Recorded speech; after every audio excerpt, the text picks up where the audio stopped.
Hey everyone, I'm Peter Stories here to guide you today. If you use this video to drift off to sleep, please tap like, hit subscribe, and drop a comment telling me where you're watching from and what time it is there. Now settle in, get cozy, and let yourself relax.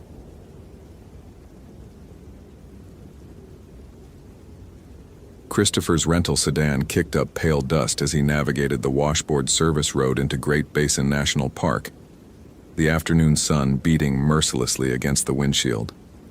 September 2009, and the high desert still held summer's heat like a clenched fist. He'd made this drive 17 times over the past 3 years, enough to know every blind curve, every treacherous wash. But today felt different. Today, the silence seemed deeper. His cell phone had lost signal 40 minutes ago, which was normal. What wasn't normal was Amelia missing 3 consecutive check-ins. Christopher Vance prided himself on rationality. At 34, he'd built a respectable career in archaeological geophysics, applying ground-penetrating radar and magnetometry to unlock secrets buried in the earth. Everything had an explanation.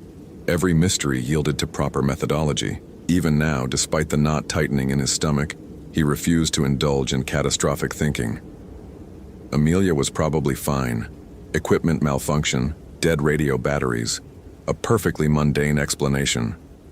The research station came into view, a cluster of weather-beaten trailers and equipment sheds huddled against the base of the Snake Range like supplicants before an altar. Christopher parked beside Amelia's Jeep, noting with clinical detachment that her vehicle sat exactly where she'd left it 4 days ago.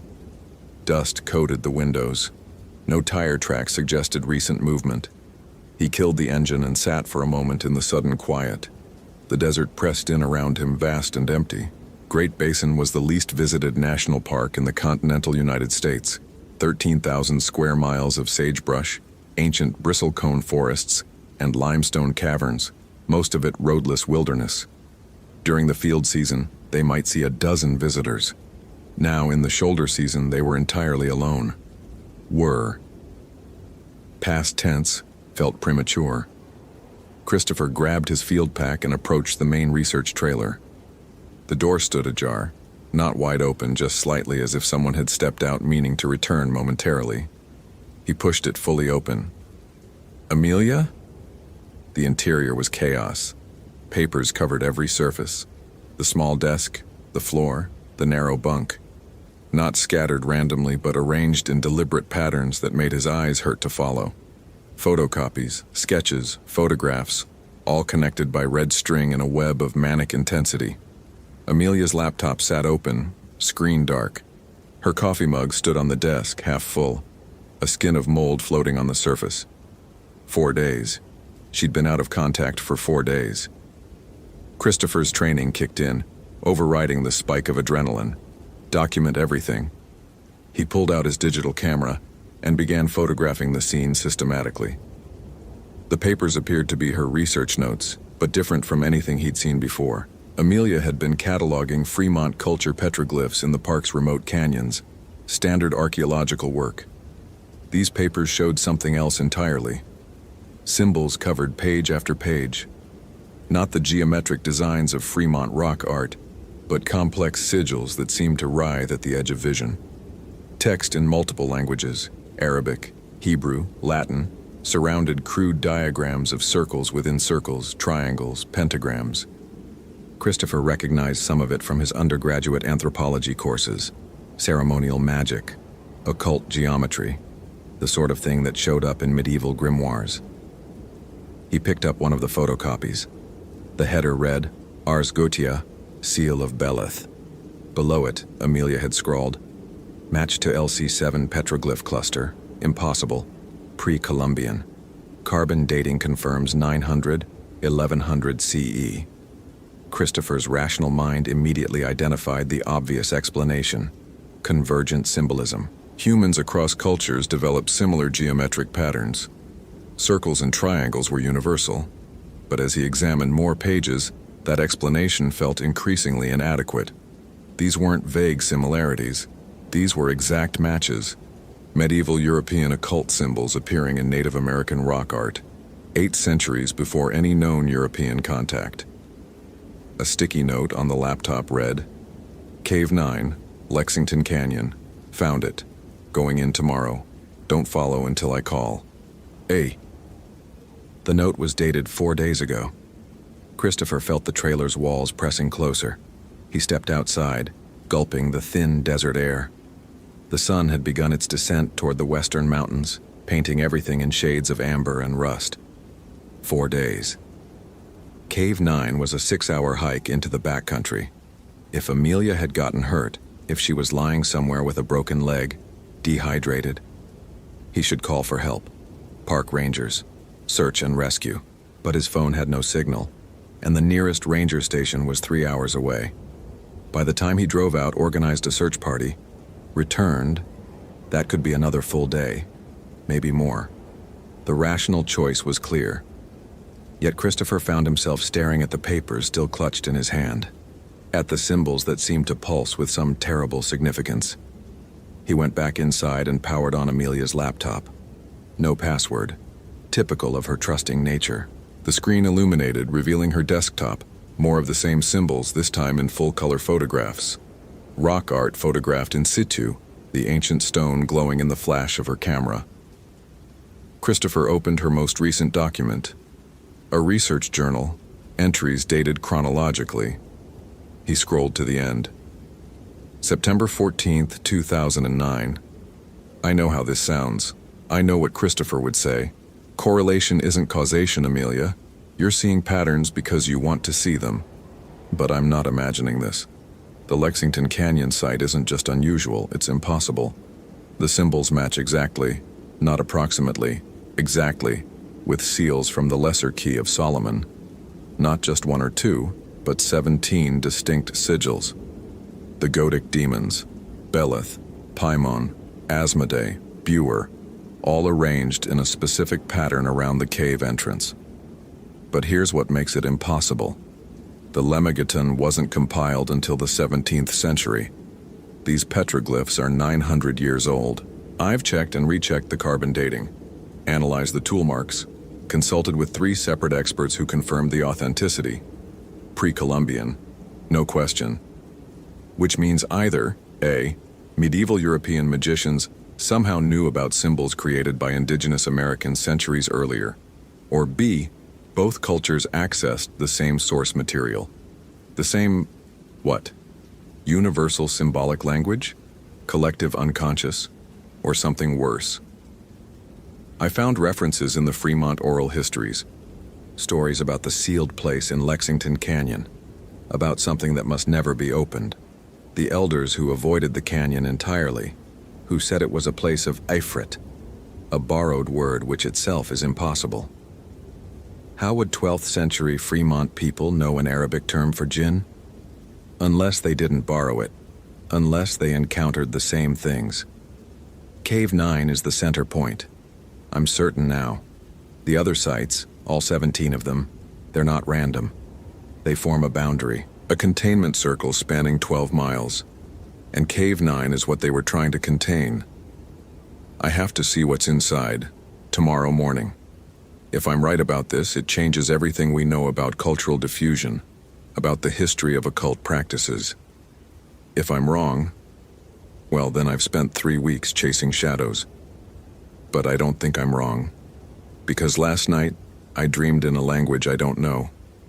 And when I woke up, I'd written 17 words on my notepad. 17 names, the same names from the Ars Goetia. I'm going in tomorrow alone. I need to see this with my own eyes before I involve anyone else, before I sound completely insane to peer review. The entry ended there. Christopher sat back, his mind racing through possibilities. Amelia was thorough, methodical, cautious. She wouldn't fabricate data, which meant she'd genuinely found something that defied conventional explanation. But the leap from unusual archaeological correlation to imprisoned jinn was enormous, irrational.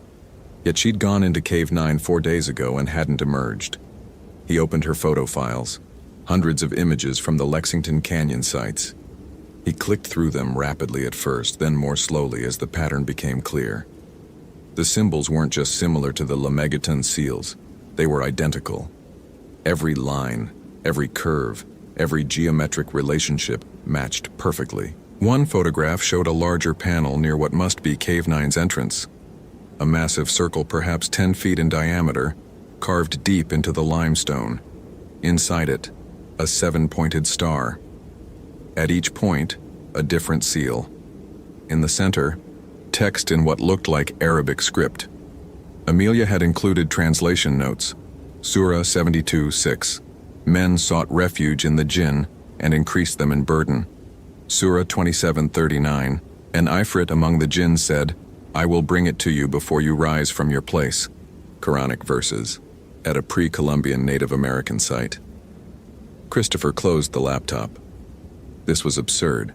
There had to be a rational explanation. Hoax, maybe. Some elaborate modern forgery that had fooled the carbon dating. Or Amelia had suffered some kind of mental break, started seeing connections that weren't there.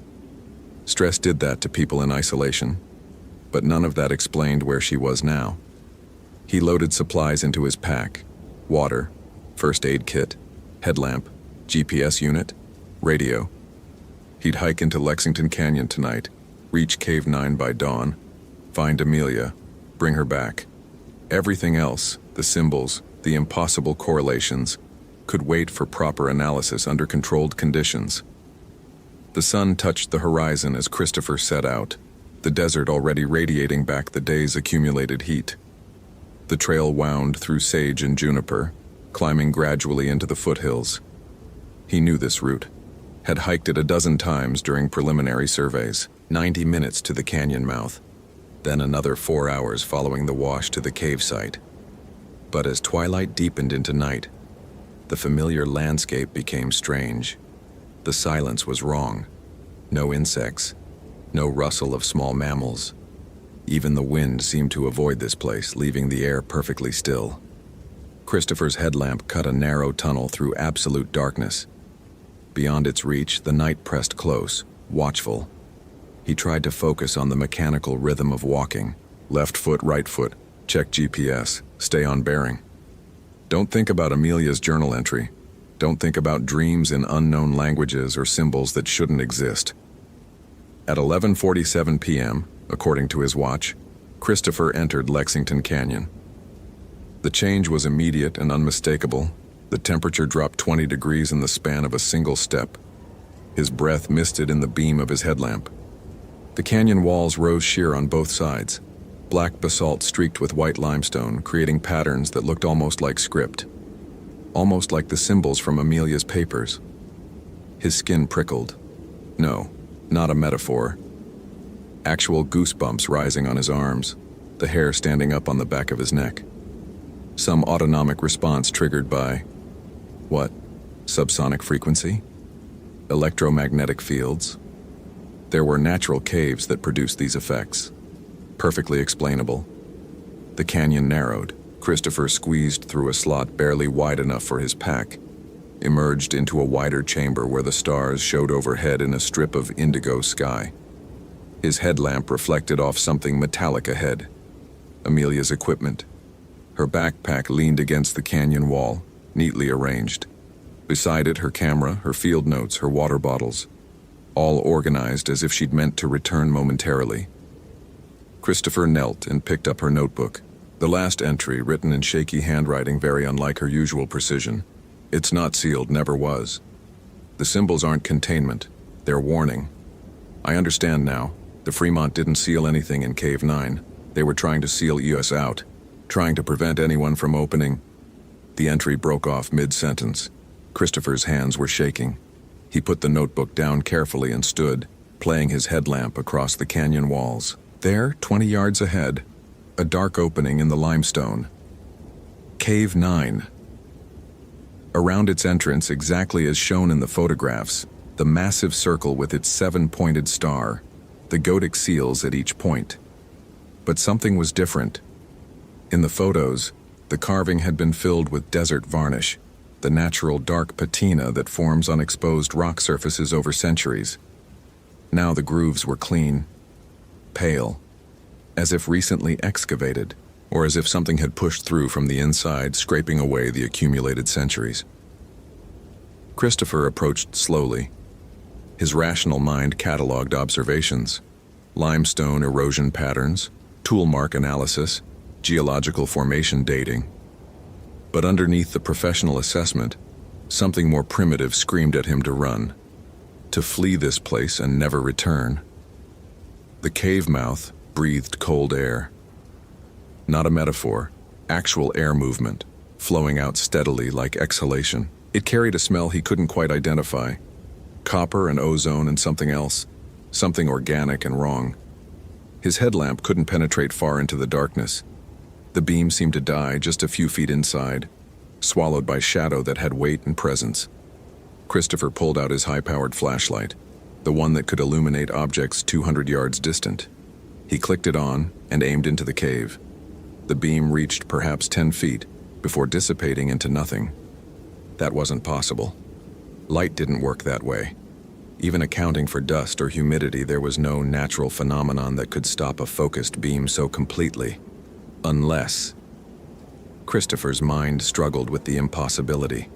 Unless the darkness itself was somehow absorbing the light. Unless what lay beyond that threshold was something other than simple absence of illumination. Amelia? His voice echoed flatly, dying quick in the still air. No response.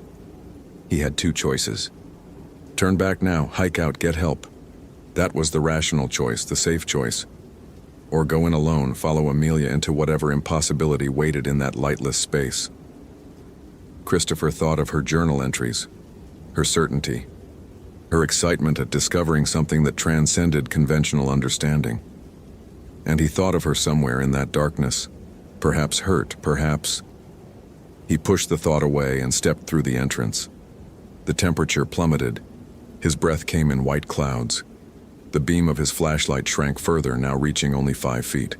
Behind him, the cave entrance showed as a dim gray rectangle. But as he moved deeper, even that faded. 10 steps.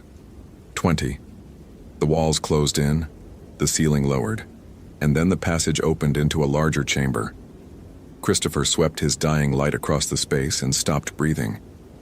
The walls were covered in writing, not petroglyphs, actual text, carved in careful lines covering every inch of available surface. Multiple languages, multiple scripts. He recognized Latin, Arabic, Hebrew, Sumerian cuneiform, Egyptian hieroglyphs. Languages that shouldn't exist together, separated by thousands of years and thousands of miles. But they all said the same thing. He didn't know how he knew this. He couldn't read Sumerian, couldn't translate hieroglyphs, but the meaning resonated directly in his mind, bypassing language entirely. Bound here, sealed by 72 names. Do not speak, do not read, do not know. In the center of the chamber, a perfect circle had been cut into the stone floor. Not carved, cut, as if with a laser, the edges smooth and precise. Inside the circle, more symbols. The 72 seals of the Ars Goetia, arranged in a specific pattern that made his eyes water to follow. And in the very center, a dark stain. Rust-colored, recent. Blood. Christopher's flashlight flickered and died. Absolute darkness swallowed him. He fumbled for his headlamp, clicked it on. The LED guttered weakly, barely illuminating the ground at his feet. No, not just weak. The darkness was actively suppressing it, pressing against the light like water pressure. Christopher. He spun toward the voice. Amelia stood at the edge of his failing light, but wrong. Her skin was too pale, her eyes too wide, reflecting his headlamp with an oily sheen like a cat's tapetum lucidum. She wore the same clothes from 4 days ago, but they were clean, pristine. No dirt, no wear, no sign she'd spent 4 days in a cave. Amelia? His voice cracked. Jesus Christ, are you okay? You shouldn't have come. Her voice was flat, affectless. You need to leave. Now. While you still can. What happened? What is this place? She smiled, and it was the wrongest thing Christopher had ever seen. Too wide. Too many teeth. This is where we kept them, she said. Before. When we remembered. when we knew the words that bind and the words that seal. But languages change, meanings shift, and bindings weaken. Amelia, you're not making sense. Are you hurt? Did you hit your head? The Fremont knew, she continued as if he hadn't spoken. And before them, the Anasazi, and before them, people with no names and languages now forgotten. Always the same task. Keep the seal intact. Keep the 72 names written. Keep the words alive. Because if the words are forgotten, the binding fails. She moved closer. Christopher's headlamp dimmed further. He could barely see her now, just the gleam of those two bright eyes. I opened it, she whispered. I read the names. I spoke them aloud, not knowing what I was doing, treating them like anthropological curiosities. Dead words. But words aren't dead, Christopher. Words are the oldest magic, the first magic, and some words should never be spoken. You're in shock, Christopher said, forcing firmness into his voice. Come on. We're leaving. Now. He reached for her arm. His hand passed through empty air. Amelia, or what looked like Amelia, stood 3 feet to his left now, though he'd neither seen nor heard her move. I'm not really here, she said sadly. Not anymore. What you're seeing is memory. Echo, the last gasp of who I was before I understood. Before I knew. Before you knew what? That we're the seal, Christopher. Not the symbols. Not the circle. Us. Humanity. Our collective belief that the universe runs on rational principles. That reality is solid and comprehensible. We're the cage that holds them. And every time someone like me, someone like you, sees behind the curtain, the cage weakens. Every time someone learns the true names, speaks the forbidden words, understands too much, the binding fails a little more. Christopher's headlamp died entirely. Pure darkness. He fumbled for his spare flashlight, hands clumsy with rising panic. The switch clicked uselessly. Nothing. He tried his emergency glow stick, snapped the inner ampule. The chemical reaction should have produced light instantly. Nothing happened. I tried to seal it again. Amelia's voice came from the darkness, directionless, surrounding him. After I understood, after I saw what I'd released, I tried to reconstruct the binding. But you can't unknow something, you can't unsee. The knowledge is inside me now, inside my mind, my cells, my quantum wave function. I'm not separate from it anymore. I'm part of it. Amelia, please. Christopher's voice broke. I don't understand. Just tell me what to do. Tell me how to help you. Silence. Then, so close he could feel breath on his neck. You help me by leaving, by forgetting you ever came here, by never speaking my name again. Every time you remember me, every time you think of this place, you reinforce the connection. You make it stronger. Make what stronger? Them. The 72, the princes of the air, the smokeless fire given form and will. Jinn, demons, archons. Humans have given them 1,000 names across 10,000 years. But they're real, Christopher. They were always real. And now one of them is wearing me like a suit of skin, learning how to pass for human, how to walk in daylight, how to open doors that have been sealed for centuries. Something moved in the darkness. Christopher felt it more than saw it. A displacement of air, a sense of massive presence. His mind couldn't process the scale of it. The cave was perhaps 30 feet across, but the thing moving through it felt larger, as if it existed in more dimensions than 3, with only a small part visible to normal perception. A voice spoke. Not Amelia's voice. Not any human voice. A sound like stone grinding against stone, like wind shrieking through canyons, like the subsonic rumble before an earthquake. But somehow, impossibly, he understood it. The seal is broken. The name is spoken. The door is open. We remember what you forgot. We return to what was ours. Light flared, not from any source Christopher carried, but from the symbols themselves. The 72 seals on the floor began to glow with sickly phosphorescence, each one pulsing in sequence.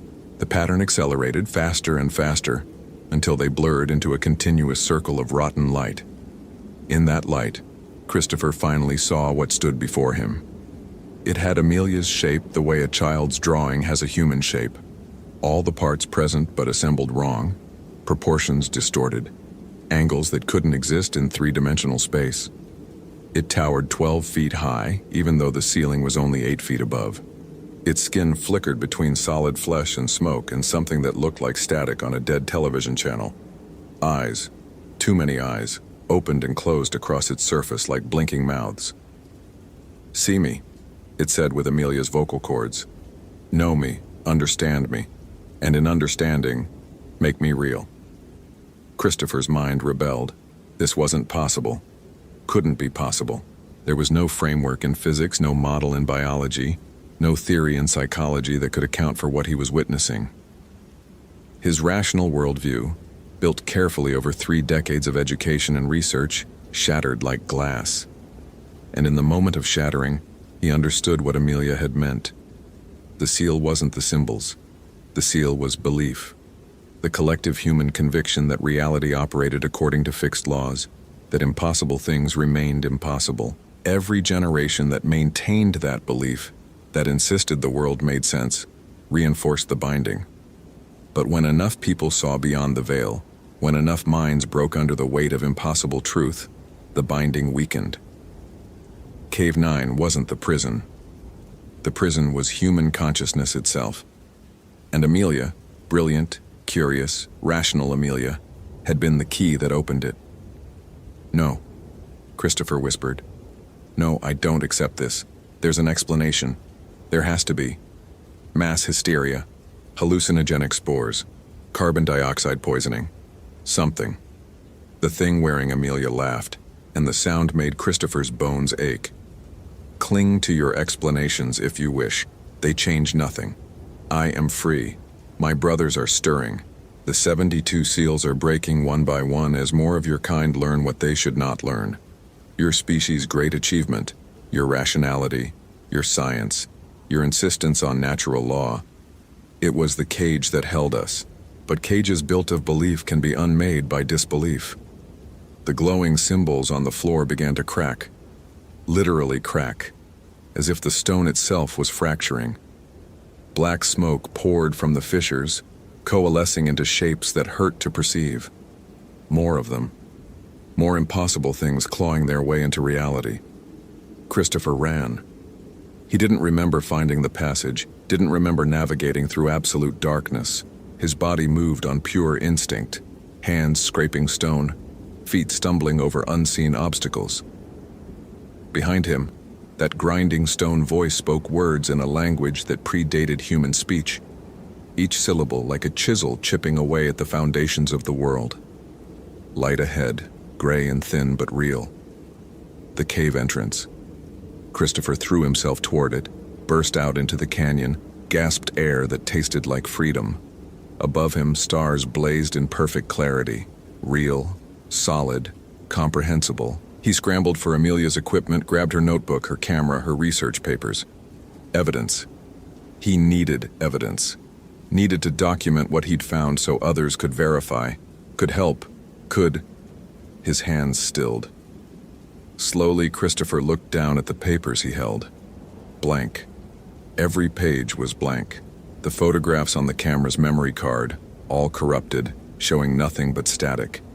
Amelia's careful notes, her translations, her documentation of the impossible symbols, gone, as if they'd never existed. No, not as if. They had never existed. He understood with creeping horror that reality was retroactively editing itself, sealing the breach, the universe preserving its own coherence by erasing evidence of incoherence. In a week, no one would remember Amelia had ever come to Great Basin. In a month, the research station would have no records of her employment. In a year, Christopher himself would struggle to recall her face, her name, the sound of her voice. The ultimate seal wasn't written in any grimoire. It was written into the structure of reality itself. Forget, Don't know, don't see, don't understand. Christopher looked back at Cave 9. The entrance was just a shadow in the canyon wall now, dark and quiet, as if nothing had emerged, as if nothing had changed. But it had. He knew it had. Even as the certainty slipped away, even as his rational mind reasserted itself and began constructing comfortable explanations for what he'd experienced, stress, exhaustion, dehydration, some deeper part of him knew the truth. The 72 seals were breaking, one by one, and humanity's long forgetting was finally coming to an end.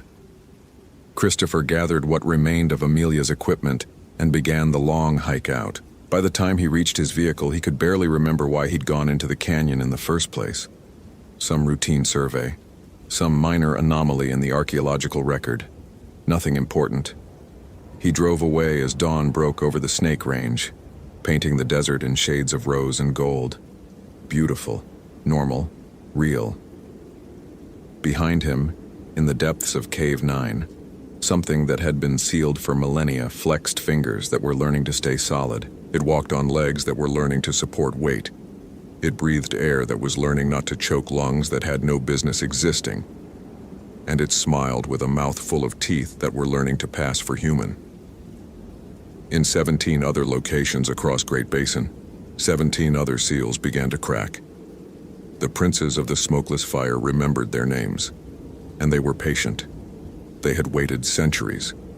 They could wait a little longer, at least until enough humans forgot how to believe in cages. The rain hadn't stopped for 3 days when Christopher Hayes first heard about Amanda Sullivan. It was the kind of rain that defined the Olympic Peninsula, persistent, cold, and so thick it turned the ancient forest into a gray-green blur that seemed to exist in some liminal space between solid and liquid. Chris had been stationed at the Kinol Ranger Station for exactly 2 weeks, still learning the serpentine network of trails that wound through some of the most remote temperate rainforest in the continental United States, when District Supervisor Karen Whitmore knocked on his cabin door at 5:30 in the morning. "We've got a missing hiker," she said without preamble, water streaming from her yellow raincoat. 26-year-old female, solo backpacker, Amanda Sullivan. She checked in at the visitor center 4 days ago. Said she was taking the Enchanted Valley Trail up to the Pony Bridge area. Should have been out yesterday. Her emergency contact called us last night when she didn't show up for her flight home. Chris pulled on his boots, still unfamiliar with the territory, still feeling like the outsider he was.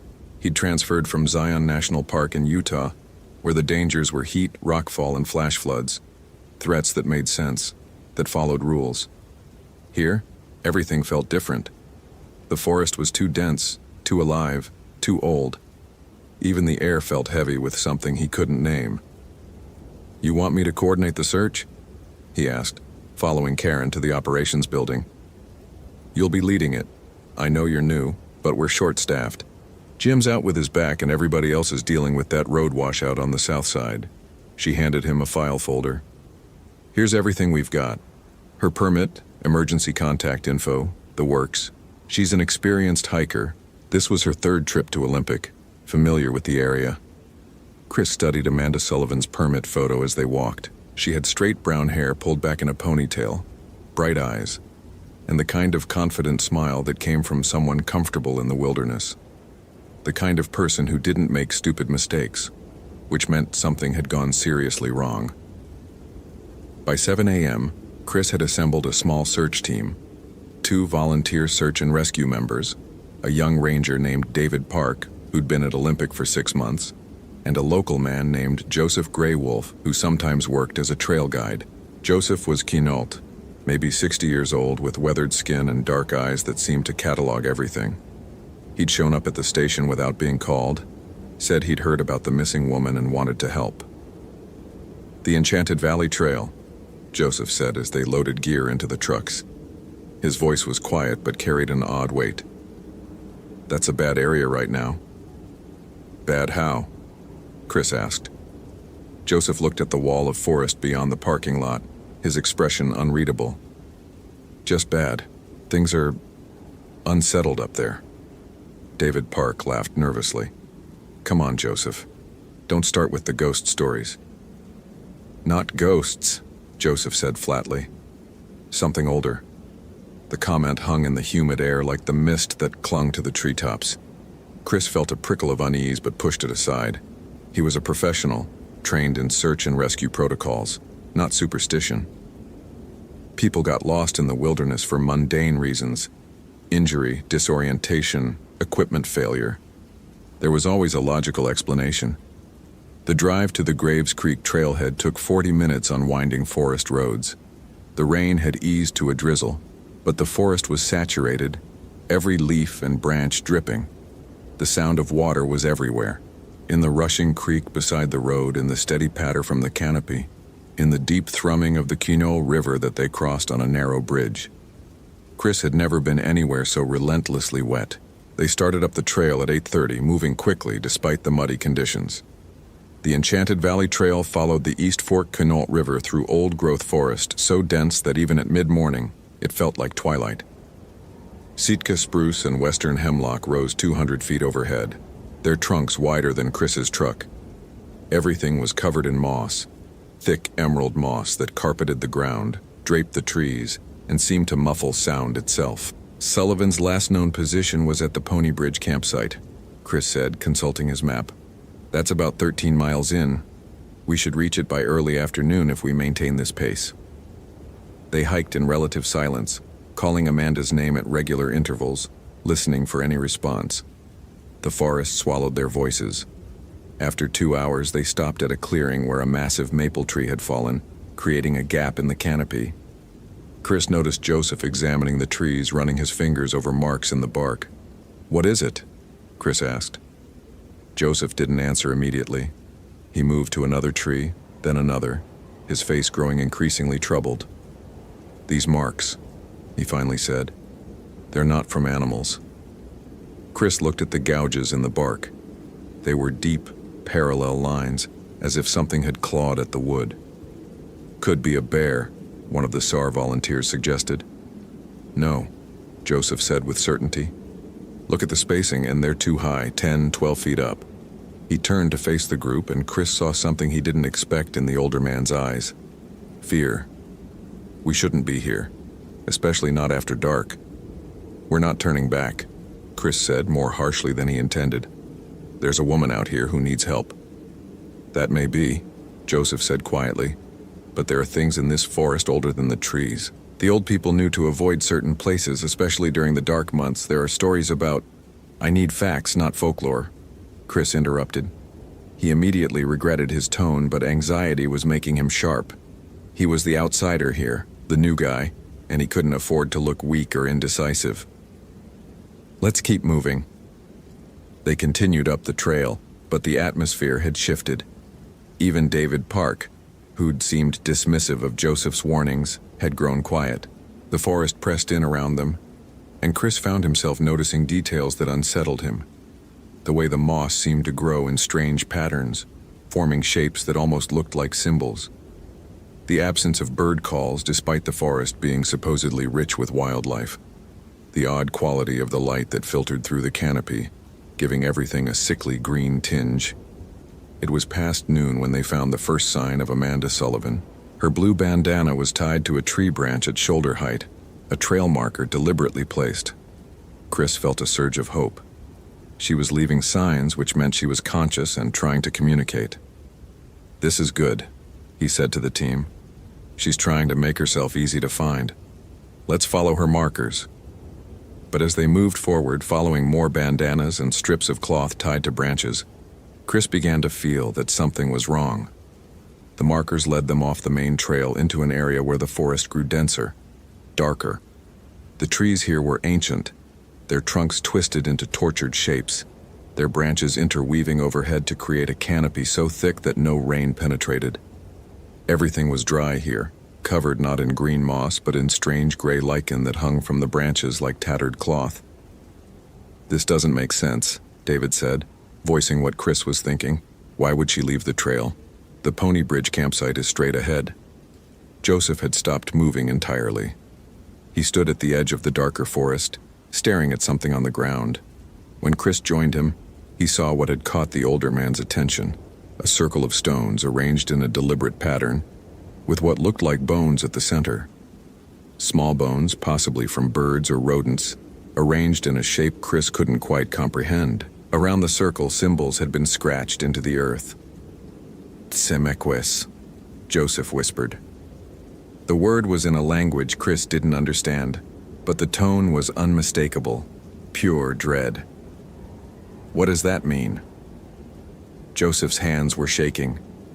It's a spirit from the old stories, a cannibal spirit. When a person becomes lost in the forest, becomes consumed by hunger, sometimes they transform. They become Tsemequis, neither human nor animal, but something else. Something that hunts. He pointed at the bones. This is a feeding site. Someone has been performing the old rituals, the forbidden ones. That's enough, Chris said, but his voice lacked conviction. The rational part of his mind said this was nonsense, some kind of setup, maybe a prank by local kids. But standing in this gray, lifeless part of the forest, looking at those carefully arranged bones, he felt something primitive stirring in his hindbrain, an ancient warning that his species had evolved to recognize danger long before conscious thought existed. A sound echoed through the trees, a long, drawn-out cry that was almost human, but not quite. It came from deeper in the forest, from the direction the trail markers led. "Amanda?" Chris called out. "Amanda Sullivan, if you can hear me, call out." The cry came again, and this time Chris could hear something wrong with it. It was too sustained, too perfectly modulated between registers. It sounded like someone imitating a scream, like a predator that had learned to mimic prey. "We need to leave," Joseph said urgently. "Right now. That's not your missing woman." But Chris saw another blue bandana ahead, tied to a skeletal branch. Against every instinct screaming at him to retreat, he moved forward. He was responsible for this search. Amanda Sullivan was out here somewhere, and he couldn't abandon her based on superstition and strange noises. The forest grew darker with each step. The trees here were wrong. Their bark was pale, almost white, and seemed to have faces in the patterns, twisted expressions of agony frozen in wood. The ground was spongy, covered in some kind of fungal growth that released puffs of spores when disturbed. Chris's flashlight beam seemed weaker here, absorbed by the darkness rather than penetrating it. They found Amanda's backpack hanging from a branch 15 feet off the ground. The sight of it stopped Chris cold. There was no way it could have gotten up there by accident. Someone, or something, had deliberately placed it there. The pack was torn, its contents scattered on the ground below. Chris recognized Amanda's sleeping bag, her camp stove, a water filter, and something else. A journal, its pages swollen with moisture. Chris picked up the journal with trembling hands and opened it. Amanda's handwriting filled the pages. Neat entries about her hike, observations about the forest, complaints about the rain. But the later entries were different. The handwriting became more erratic, the entries more disturbed. Day 3. Found something strange today. A clearing about 2 miles off trail. Stone markers arranged in circles. Felt compelled to explore. The symbols remind me of the pictographs I saw at the visitor center, but different. Older. Something about this place feels wrong, but I can't stop coming back to it. Day 4. I think I'm lost. Nothing looks familiar anymore. The trail markers don't make sense. But I keep seeing him. The man in the trees. He watches me. He doesn't move like a person should. I tried to talk to him, but he just smiled and his teeth were wrong. All wrong. I need to get out of here, but every path leads back to the clearing. The last entry was barely legible, written in wild, scratching letters. He's not a man. He's wearing a man-like clothes. The old woman at the visitor center tried to warn me. Don't go into the gray forest. Don't answer the calls. Don't follow the markers. It's too late for me. The hunger is inside me now. I can feel it changing me. If you find this, don't come looking. Some things shouldn't be found. Chris felt his blood turn to ice. He looked up at the team, saw his own fear reflected in their faces. Even the SAR volunteers, who'd maintained professional skepticism, looked shaken. "We need to call this in," David said. "Get more people out here, maybe state police." But Joseph was backing away, his eyes wide, staring at something behind Chris. "Too late," he whispered. "It's here." Chris turned slowly. At first he saw nothing but the twisted trees and the gray darkness between them. Then movement caught his eye, something pale shifting between the trunks, too tall to be human, moving with a liquid grace that defied anatomy. As Chris watched, paralyzed, it stepped into a shaft of weak light. It wore Amanda Sullivan's face. Not like a mask, worse than that. Her features were stretched over something that wasn't shaped quite right underneath, pulled too tight over bones that weren't human. The thing smiled with Amanda's mouth, but the smile extended too far, revealing teeth that were filed to points, stained with something dark. Its body was elongated, the torso too long, the arms reaching nearly to the ground. It was naked, covered in a mixture of mud and something else. Symbols painted in what Chris's horrified brain recognized as blood. "Chris Hayes," it said in a voice that started as Amanda's and slowly degraded into something else. Something that scraped and clicked. The new ranger, the one who doesn't believe in stories. "What are you?" Chris managed to ask, his hand moving to the radio at his belt. "I am what she became," the thing said, taking a step closer. Its movements were all wrong, joints bending in directions they shouldn't. "I am what this forest makes of those who trespass in the sacred places. The old magic still lives here, Ranger. The rituals still have power. And I am still so very hungry." Joseph began speaking rapidly in Kino, words Chris didn't understand but recognized as some kind of prayer or ward. The thing that wore Amanda's face turned its attention to him, and its smile widened impossibly further. "Yes, Elder, you know the old words. But you're too late. The transformation is complete. I am Tisa Mequez now, neither dead nor alive, neither human nor spirit. I am the hunger that walks." It moved faster than Chris could track, covering 20 feet in what seemed like a single stride. One of the SAR volunteers screamed and ran. The thing laughed, a sound like breaking bones, and gave chase, disappearing into the trees with inhuman speed. The scream cut off abruptly, followed by sounds Chris's mind refused to process. Wet tearing, crunching, and worse, the sound of something feeding. "Run!" Joseph shouted, grabbing Chris's arm. "Back to the trail. Don't stop, don't look back." They ran. The forest that had seemed so dense became a nightmare labyrinth. Chris crashed through undergrowth, branches tearing at his face and clothes. Behind them, that terrible laugh echoed through the trees, joined by others. More voices, all slightly wrong, all carrying that same clicking, scraping quality beneath the human tones. David Park was ahead, his younger legs carrying him faster. But then he stopped, staring at something in the path. Chris nearly collided with him and saw what had frozen the younger ranger in place. More stone circles, dozens of them, each with bones at the center. And standing among them, watching with empty eyes, were figures. Human-shaped but wrong, wearing faces that didn't fit, smiling with too many teeth. "The forest claims many," Joseph gasped, still running. "Those who violate the sacred places, those who ignore the warnings. They don't die. They transform. They become part of what hunts here." They veered off the path, plunging deeper into the nightmare forest. Chris had lost all sense of direction. Every tree looked the same. Every shadow seemed to hide something watching. His radio squawked, Karen's voice distant and distorted. "Chris, report. Chris, what's your status?" But when he tried to respond, only static came through, filled with whispers that might have been voices or might have been his imagination fracturing under stress. They burst into a clearing, and Chris's heart sank. He recognized it, the same clearing from Amanda's journal, the one she'd described. Stone markers formed concentric circles around a central pit, and the ground was covered in ash and bones. Symbols were carved into every available surface, ancient pictographs mixed with fresher markings. At the clearing's center stood a figure. It was an old woman, or something that appeared to be one. She wore traditional Kino clothing, but her eyes were completely black, reflecting no light. When she spoke, Her voice seemed to come from everywhere at once. "You have entered the feeding ground," she said. "The place where the boundary thins between the worlds of flesh and spirit. Here the old ways still hold power.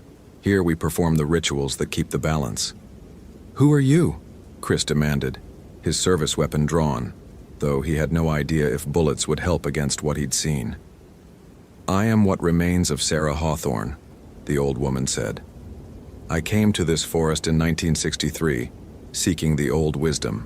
I found it, and I became its guardian, its priest, its willing sacrifice.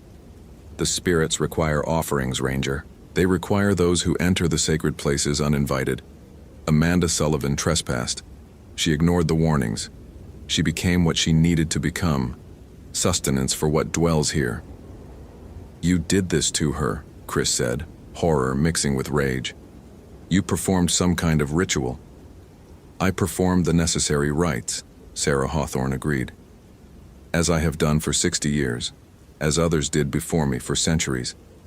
The Tsimekwe's hunger must be fed, or it spreads beyond the sacred boundaries.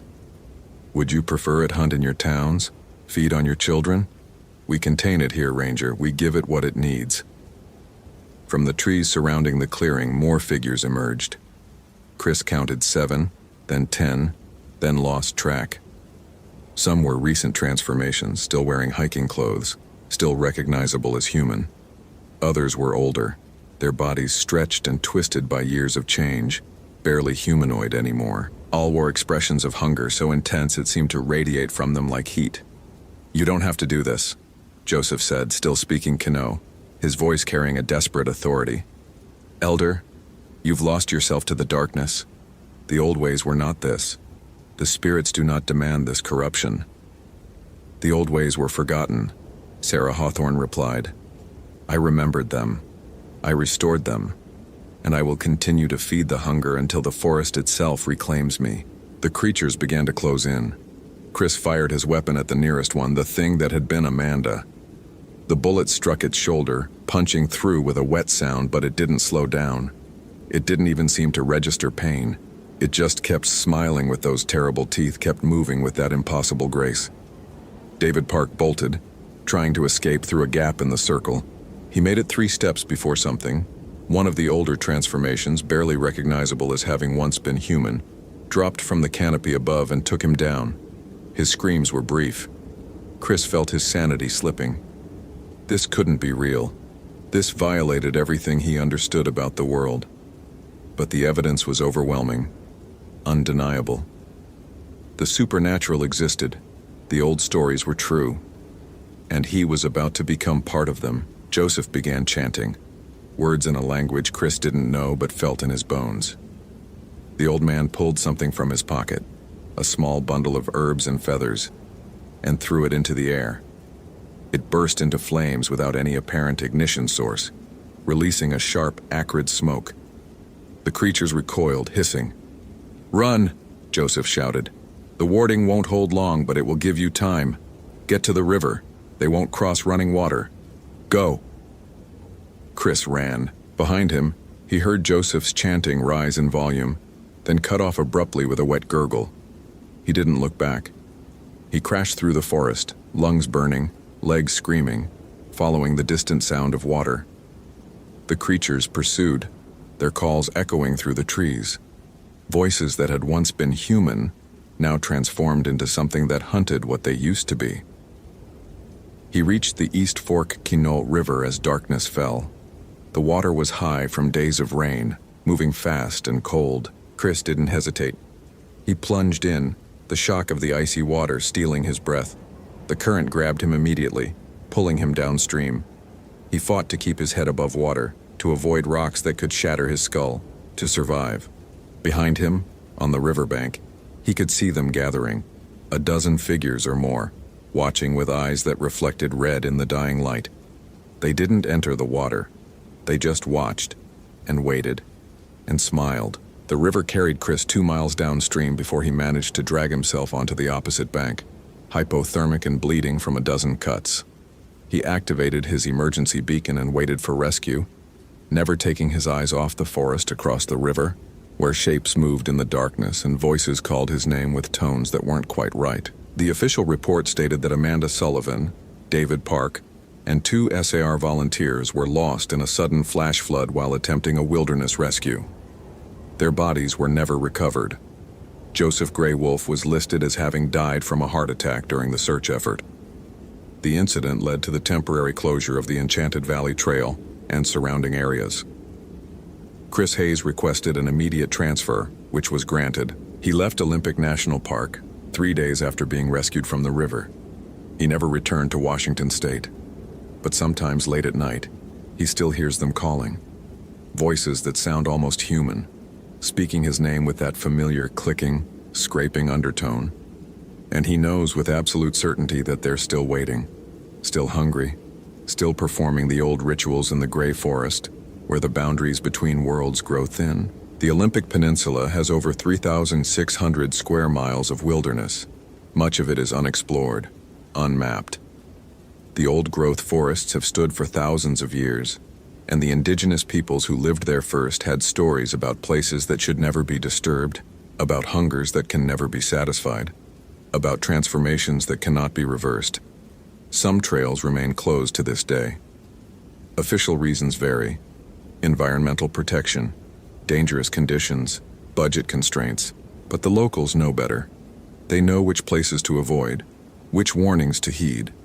And when hikers go missing in those areas, and they do every few years, the search parties never look too hard. They know what's out there. They know what waits in the sacred places. They know that some stories aren't folklore at all. Some stories are warnings we've forgotten how to read. If you appreciate genuine horror, follow for more tales that will haunt your nights. Which moment scared you most? Share your thoughts below.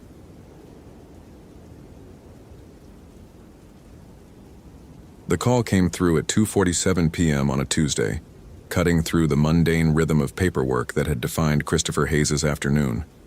He'd been a ranger at Olympic National Park for 17 years, long enough that the sound of his office phone rarely stirred anything in him beyond mild annoyance at the interruption. But before he even lifted the receiver, something tightened in his chest. A familiar sensation he'd learned not to ignore, though he'd never learned to explain. Olympic National Park, Ranger Station 12, this is Ranger Hayes. The woman's voice arrived fractured, words tumbling over each other. My daughter, she's missing. Ashley Morrison. She was hiking the Hoh River Trail and I got this message and I can't. Please, you have to. Christopher pulled a notepad closer, his pen already moving.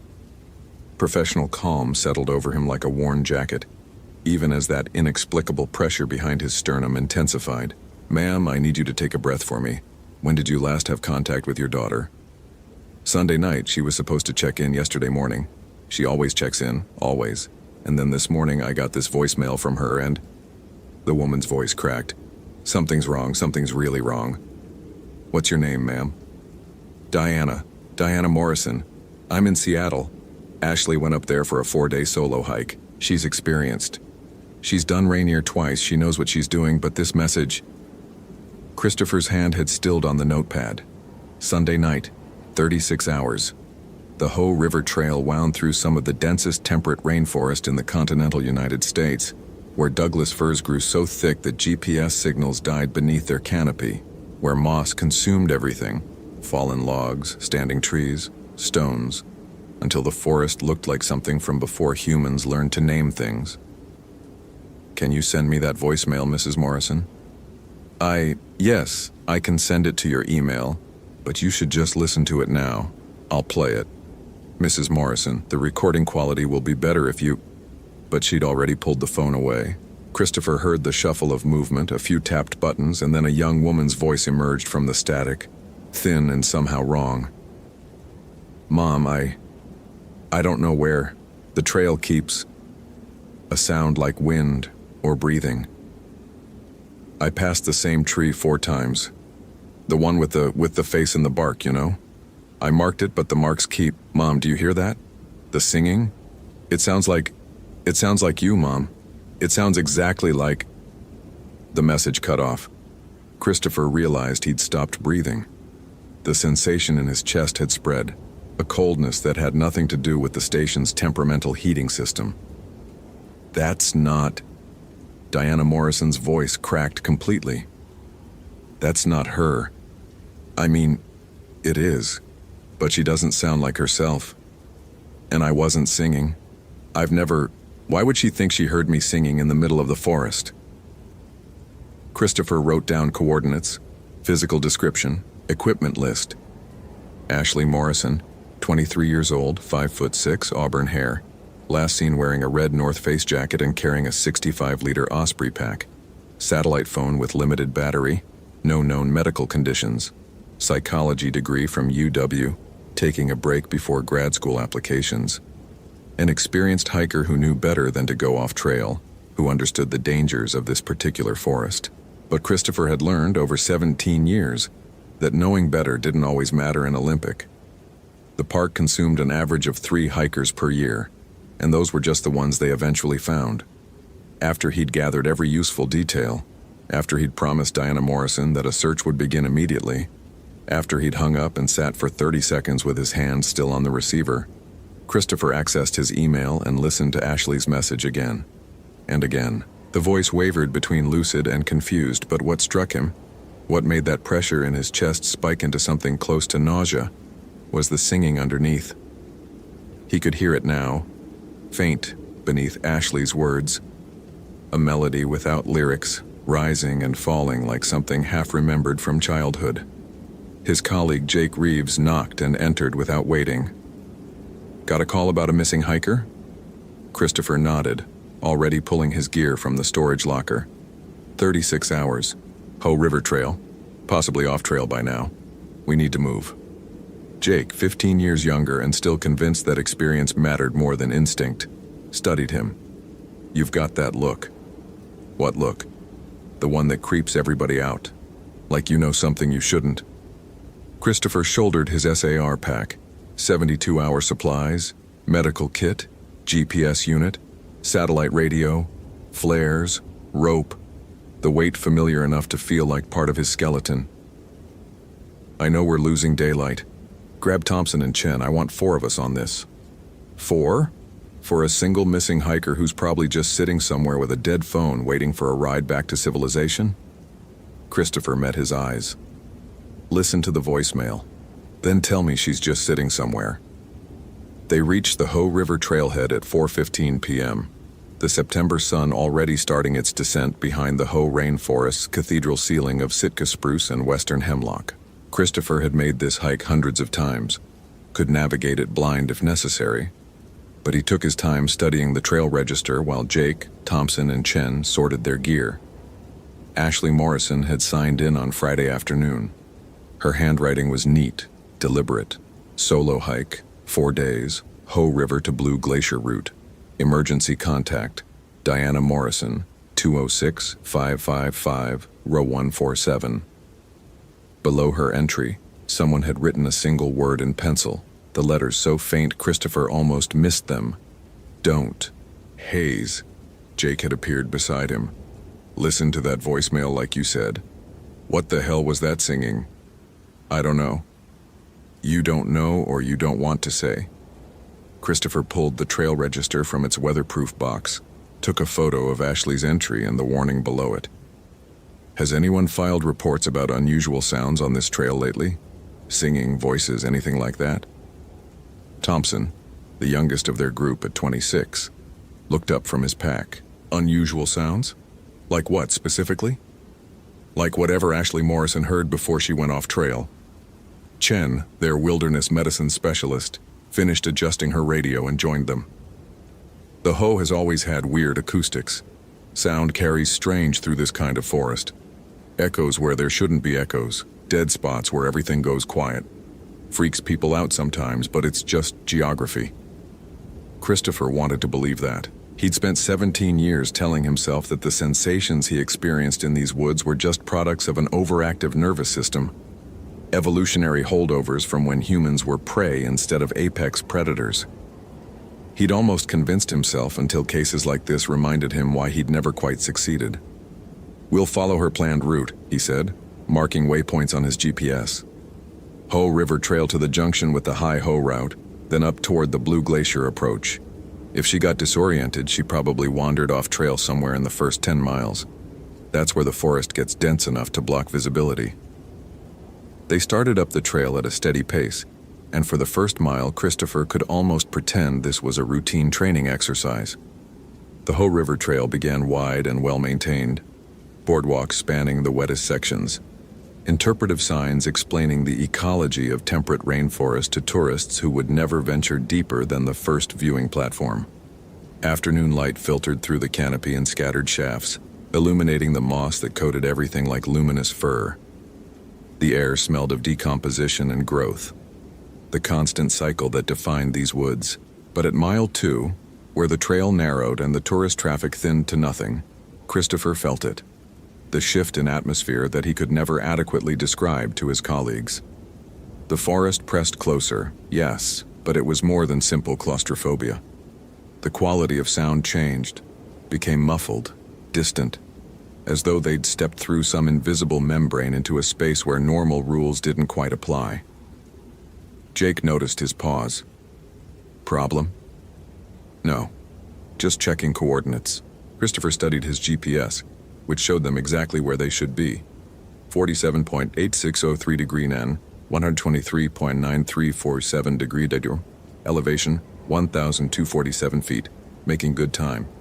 Everything normal, everything fine, except that pressure in his chest had become a presence, something watchful sliding along his peripheral vision. At mile 3, they found the first marker. Thompson spotted it, a strip of red fabric tied to a low branch 15 feet off the main trail. The color matched Ashley's jacket description, North Face crimson red, distinctive in the green and brown palette of the forest. Christopher approached carefully, taking photos before touching anything. The fabric had been torn, not cut, and small threads hung loose where it had caught on bark. She went off trail here, Chen said, studying the underbrush. Look, broken ferns, disturbed moss pattern. Recent, within the last day or two. Christopher examined the terrain. Nothing about this section of trail suggested any reason to deviate.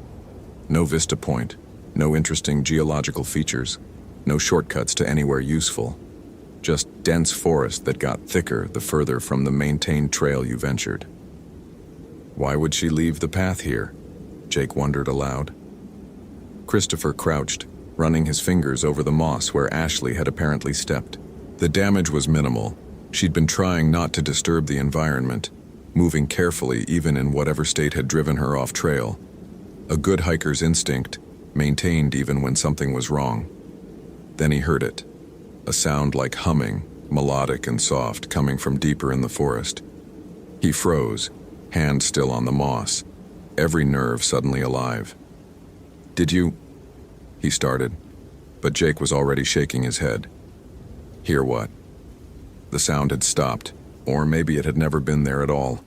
Just another trick of the forest's strange acoustics, or his own mind filling in patterns where none existed. We follow her route, Christopher said, standing. Stay close. Check your radios every 10 minutes. They pushed into the underbrush, following the subtle trail of disturbed vegetation that Ashley had left. The canopy thickened overhead, blocking what remained of the afternoon sun. Christopher marked their path with reflective tape every 50 yards, though something in him whispered that tape wouldn't matter if they really needed to find their way back. 20 minutes off trail, they found the second marker, Ashley's GPS unit, crushed against a Douglas fir root as though she'd smashed it deliberately. That's not good, Thompson said quietly. Christopher picked up the broken device, noting the spider web cracks across its screen, the battery compartment forced open and empty. Ashley Morrison had a psychology degree. She knew the dangers of destroying your navigation equipment in the wilderness. She knew better, unless she'd had a reason, unless something had convinced her that the GPS was wrong or lying or... The trail keeps. I passed the same tree 4 times. Hayes, Chen had moved ahead, was crouching beside something Christopher couldn't quite see. You need to look at this. He joined her. She'd found a tree, a massive Sitka spruce that had to be 300 years old, with an unusual pattern in its bark.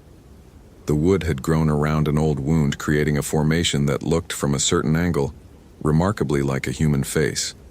Hollow eyes, a mouth open in surprise or terror. Carved into the bark below the face, fresh and deep. "Not real, not real, not real," repeated in increasingly frantic letters. "She was here," Jake said. "This is the tree from her voicemail, the one with the face." Christopher studied the carvings, the way Ashley's knife had dug deeper with each repetition. The final letters gouged so hard they'd nearly penetrated to the heartwood. He pulled out his phone, checked the recording again, listened to that part. "I passed the same tree 4 times, the one with the face in the bark. But if she'd passed it 4 times, where were the other carvings? Where were the other markers?" He walked a slow circle around the tree, examining every angle. Nothing. Just the one set of frantic words, carved by someone who was beginning to doubt their own perception. "We need to establish a search perimeter," he said, though his voice sounded strange in his own ears, too loud, too flat, swallowed immediately by the dense forest. "She's disoriented, possibly experiencing acute psychological distress. Chen, check for signs of medical emergency. Jake, Thompson, sweep pattern starting from this position." They worked methodically for the next 90 minutes, expanding their search radius while daylight faded into the peculiar twilight of old-growth forest. Christopher radioed their position back to base every 15 minutes, reciting coordinates that his GPS insisted were correct, even though the numbers felt wrong in ways he couldn't articulate. At 6:47 p.m., as darkness began to assert its dominance, they found Ashley's backpack. It sat upright against a fallen log, positioned too carefully to be abandoned. The Osprey pack looked almost staged, straps neatly arranged, main compartment unzipped just enough to show the contents. Sleeping bag, camp stove, water filtration system, food supplies for 4 days. Everything she'd need to survive, left behind like an offering. "She wouldn't leave this," Chen said. "Not voluntarily, not if she was thinking clearly." Christopher opened the pack fully, inventory in mind, but Jake's sudden intake of breath stopped him. "Look at the log. The fallen tree, a western hemlock that had probably collapsed during the previous winter's storms, was covered in the usual coat of moss. But in that moss someone had traced words with their finger, letters formed by disturbing the soft green surface. 'Mom, stop singing. Mom, I know it's not you, Mom, please.' The message spiraled around the log's circumference, becoming more incoherent as it progressed, finally dissolving into simple scratch marks where Ashley had clawed at the moss like she could tear through it to find something underneath. "This is a mental health emergency," Jake said. "She's hallucinating, probably hypothermic, definitely not capable of self-rescue. We need more people, dogs, helicopter support at first light." Christopher nodded, but he was listening to something else. That humming again, closer now, coming from multiple directions at once. A woman's voice, wordless and melodic, echoing through the trees with a quality that made his skin feel too tight. "Do you hear that?" he asked. 3 faces turned to him, confused. "Hear what?" Thompson said. The humming swelled, and Christopher realized it wasn't mimicking Diana Morrison's voice anymore. It was mimicking his own mother's voice, her pitch and cadence, the specific way she'd sung him to sleep when he was 5 years old and afraid of the dark in their cabin in these same woods. His mother had been dead for 12 years. If this story is gripping your attention, follow for more quality content. What would you do in Christopher's situation? Share your thoughts below. "We make camp here," Christopher heard himself say, though the decision felt like it came from someone else. "Set up a base, establish radio contact, resume search at first light with proper support." It was the rational call. The safe call. The call that any experienced ranger would make as darkness settled over Olympic National Park's most treacherous terrain. But that humming persisted, and now Christopher could hear words forming within it. Not his mother's voice anymore, but Ashley's voice, the same young woman from the voicemail calling his name. Christopher. Christopher Hayes. "I know you can hear me. Why won't you answer?" He set up his tent with mechanical precision while his colleagues did the same, each of them establishing their small territory against the vast indifference of the forest. They built no fire. too risky and dense growth during dry September, but set up their portable stoves and prepared freeze-dried meals that none of them really wanted to eat.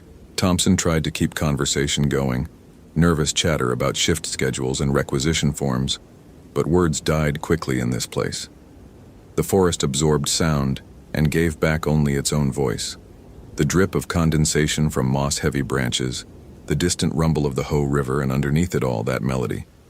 At 9:23 p.m., Chen's radio crackled. Base to SAR-4, status check. SAR-4 to base, Chen responded. 4 personnel, establishing camp at coordinates 47.8721 1 degree N, 123.95 23 degree Av. 0 contact with missing person. Will resume at 0600 hours with expanded search parameters. Copy that, SR-4. Weather update. Fog bank moving in from the coast. Expect limited visibility by midnight. Temperature dropping to 38 degrees. Satellite shows possible precipitation after 300. Christopher lay in his tent, GPS unit glowing beside him, tracking their position with obsessive frequency. The coordinates didn't change. 47.8721 degren, 123, 9523 degree W. Elevation 1634 feet. But he kept checking anyway. Some part of him convinced that the numbers would suddenly shift, reveal them to be somewhere impossible. At 11:47 p.m., he heard Jake unzip his tent and step outside. Can't sleep either. Jake's voice muffled by nylon and distance. Christopher didn't answer. He was listening to the forest, to the way sound moved through it like water finding channels. That humming had stopped, but something else had replaced it. Whispers, dozens of them, overlapping in conversation too quiet to understand but somehow urgent, insistent. He checked his GPS again. Same coordinates, same elevation, same reality. At 12:15 a.m., Thompson screamed. Christopher was out of his tent before conscious thought caught up. Headlamp beam cutting through fog that had arrived exactly when the weather report promised. Jake and Chen emerged simultaneously, flashlights sweeping the darkness, finding Thompson standing between 2 massive Sitka spruces, staring into the forest with an expression Christopher had seen before, on hikers who'd been lost for days, on climbers who'd witnessed their partners fall, on people who'd looked directly at something that shouldn't exist. Thompson. Chen reached him first. What is it? What happened? I saw... Thompson's voice shook. My sister. I saw my sister standing right there, wearing the same clothes but she's in Portland. She's in Portland right now. I talked to her yesterday before we deployed. You were dreaming, Jake said firmly. You stepped out of your tent half asleep and... I wasn't asleep. She was standing right there and she was singing and she... Thompson focused on Christopher, eyes too wide. She called your name. She said, "Tell Christopher we're waiting." What does that mean? Why would my sister know your name? Christopher's GPS unit, still in his hand, chose that moment to emit a soft beep. He looked down at the screen and felt his throat close. 47.8721 degree N, 123.9523 degree W, elevation 1634 feet. Same coordinates. Except they'd moved 100 yards while establishing their tents. He'd marked the location himself, checked it twice, and they were definitely, absolutely not in the same position anymore. Yet according to every device they carried, they hadn't moved at all. We need to leave, Christopher said quietly. Now, pack your gear. We're hiking back to the trailhead. In the dark? Jake stared at him. In fog? That's against every protocol. I know what the protocols are, and I know we need to leave this area right now. Because Thompson had a nightmare. Because my GPS says we haven't moved, and I know we have. Because you can't hear what I'm hearing, and that should scare you more than anything else. The 3 of them looked at him the way people always looked at him when his instinct manifested too obviously, too irrationally. The way that said he was the weird one, the one who felt things that weren't there. The one whose nervousness made everyone else uncomfortable. Chen, practical as always, checked her own GPS. Then Jake's. Then Thompson's. Her expression shifted. He's right. All our units show identical coordinates, but we moved. I marked our tent positions myself relative to that fallen log, and we're at least 60 yards from where we started.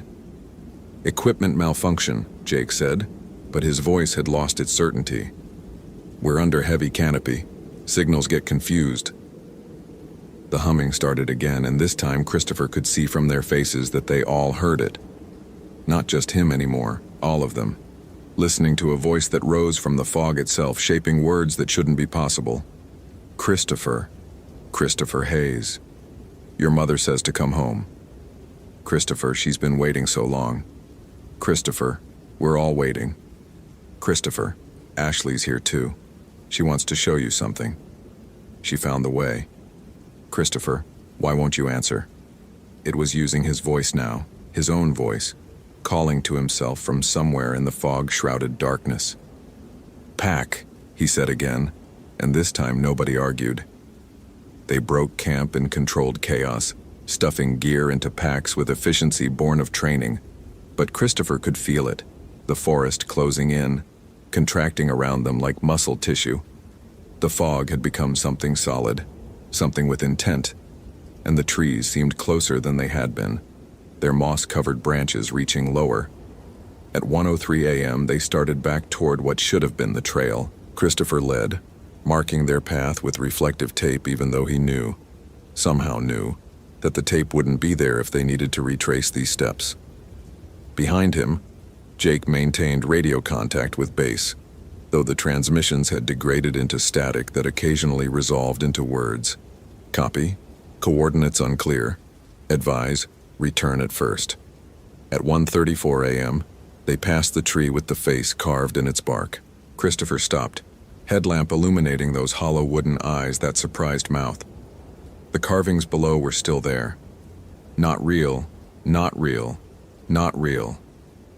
But now there were more words, freshly cut, the sap still bleeding. Christopher, it knows your name. We didn't come this way, Chen said, voice tight. When we established camp, we moved northeast from this tree. We should be southwest of it now, but we're northeast, Thompson finished. We're moving in the wrong direction. We're going deeper. Jake pulled out his compass. The needle spun lazily, refusing to settle. He tapped it, shook it, achieved nothing. Magnetic anomaly. Has to be. There's iron ore in these mountains. It interferes with compasses. It's documented. Christopher put his hand on the tree, feeling the rough bark, the still wet sap from Ashley's fresh carving. How had she been here recently enough to carve this warning? They'd found her abandoned pack hours ago. She shouldn't have been anywhere near this tree. Unless there was no recently. Unless time worked differently here, in this space between coordinates that didn't change even as they moved through terrain that should have shifted. Unless... Christopher. The voice came from directly behind him. His own voice, patient and calm, the tone he used when talking down panicked hikers. He turned slowly, headlamp beam cutting through fog, finding nothing. Nothing except the forest, the moss, the trees that all looked the same, and a figure, 30 yards ahead, barely visible through the mist. Red jacket, auburn hair, standing motionless between two Douglas firs. Ashley Morrison, Christopher called, voice professional despite the hammering in his chest. Ashley, I'm Ranger Christopher Hayes. Your mother sent us to find you. Are you injured? The figure didn't respond, didn't move. Just stood there, patient as stone. Hayes, Jake gripped his arm. That's not... Look at her, really look. Christopher focused his headlamp, fighting the fog and distance. The figure wore Ashley's jacket, yes. Had Ashley's hair color, yes. But the proportions were wrong. Arms too long, neck extended just slightly beyond human anatomy, and when the figure turned its head, the movement was too smooth. Too fluid, like something that had studied human motion, but never quite mastered it. Ashley? The figure called back, and it was Ashley's voice from the voicemail, confused and frightened. Is someone there? Mom? Mom? Is that you singing? Don't answer it, Chen whispered. Don't engage with it. But Christopher had 17 years of training screaming at him to respond, to establish contact with a missing person, to begin medical assessment and coordinate rescue. Every protocol demanded he approach, identify, evaluate. "I know it's not her," he said quietly, "but we need to find the real Ashley Morrison, and whatever that thing is, it knows where she is." "Or it is her," Thompson said. What if that's what happens? What if the forest takes you and turns you into something else, and you're still in there somewhere, still calling for help, but..." The figure that wasn't quite Ashley took a step toward them, then another, moving with that same unnatural fluidity, feet not quite making contact with the ground in the way they should. Christopher raised his hand, voice firm. "Stop, don't come closer, we're here to help Ashley Morrison. If you know where she is, tell us. If you are her, tell us what you need." The figure stopped, tilted its head again, studying them. When it spoke, the voice cycled through every person Christopher had ever loved. His mother, his dead father, his sister in California, his ex-wife who'd left him because she couldn't handle his weirdness, and finally settling back on Ashley's frightened tone. "I tried to leave markers. I tried to warn you. But you came anyway, and now it knows you too. It knows all of you. It's been listening to your radios, learning your names, studying how you talk. It's so hungry, Christopher. It's been alone for so long." "What is it?" Christopher asked, though part of him already knew, had always known, had spent 17 years feeling its presence in these woods. "What's been alone? I don't know what it was before. But now it's us. Everyone who got lost and couldn't find their way back. It takes our voices, our faces, our memories. It uses them to call to others. It fed on me for 2 days before I understood. Now I'm part of it. Soon you will be too." The figure smiled, Ashley's face arranging itself into an expression of such profound wrongness that Thompson made a sound like a wounded animal. "Run," Christopher said. They ran. The forest had been disorienting before. Now it became genuinely hostile. Branches that shouldn't exist at face height whipped past. Roots seemed to rise deliberately to catch their feet. The fog thickened into something almost tangible, and Christopher could hear voices in it, dozens, hundreds, all the people who'd vanished in Olympic over the years, all calling his name, Jake's name, Chen's name, Thompson's name. His GPS unit, bouncing in his pocket, continued to insist they occupied the same coordinates. 47.8721 degree, 123.9523 degree, elevation 1,634 feet. A fixed point in space that the universe had decided they could never leave. At 2:16 a.m. Chen went down, ankle twisting on moss-slick stone. Christopher and Jake pulled her up, supporting her weight between them, while Thompson took point with his flashlight. They moved slower now, Chen gasping with each step, Jake's breathing ragged, all of them running on adrenaline and terror. At 2:31 a.m. they found the trail, the actual Ho River Trail, well-maintained and obvious, appearing out of the fog like salvation. They stumbled onto it, and Christopher felt the pressure in his chest ease fractionally. They'd found their way back. They were oriented again, they could. Thompson made a choking sound. The trail stretched in both directions, familiar and safe. But carved into the boardwalk's wooden planks, repeated every few feet in letters that glowed faintly in their headlamp beams. "Christopher, Christopher, Christopher, Christopher." "My name," Thompson said shakily. "On the other side." They turned. The same carvings, but different. Matthew, Matthew, Matthew, Matthew. Jake's flashlight found more. Jake, Jake. Jake, Jake, and Chen's name, and Ashley's name, and names Christopher didn't recognize. Dozens of them, carved deep into wood that should have been installed just last summer during routine maintenance. Names arranged in spirals and patterns, some fresh, some weathered almost to invisibility. "This isn't the trail," Christopher said. "This is what it wants us to think is the trail." "Then where's the real trail?" Jake demanded. "Where the hell are we actually?" A laugh echoed through the fog, not cruel, but genuinely amused, the way you'd laugh at a child's innocent question. The voice was Christopher's own again, but layered with others. A chorus of everyone who'd been consumed. "There is no real trail anymore, Christopher. There's only here. There's only us. We're the forest now. We're the moss and the trees and the fog. We're everywhere you've ever walked in these woods. Did you think you understood this place? Did you think 17 years made you safe? What do you want? Christopher shouted into the darkness. If you're Ashley, if you're anyone, what do you want from us? Silence. The fog pressed closer. Then, quietly, Ashley's actual voice, not imitated but real, breaking through the chorus. I just wanted someone to find me. I was so scared and so alone, and I kept calling for help, and it answered. It was so gentle at first, Christopher. It sang to me. It sounded like everyone I loved. It showed me things I'd forgotten.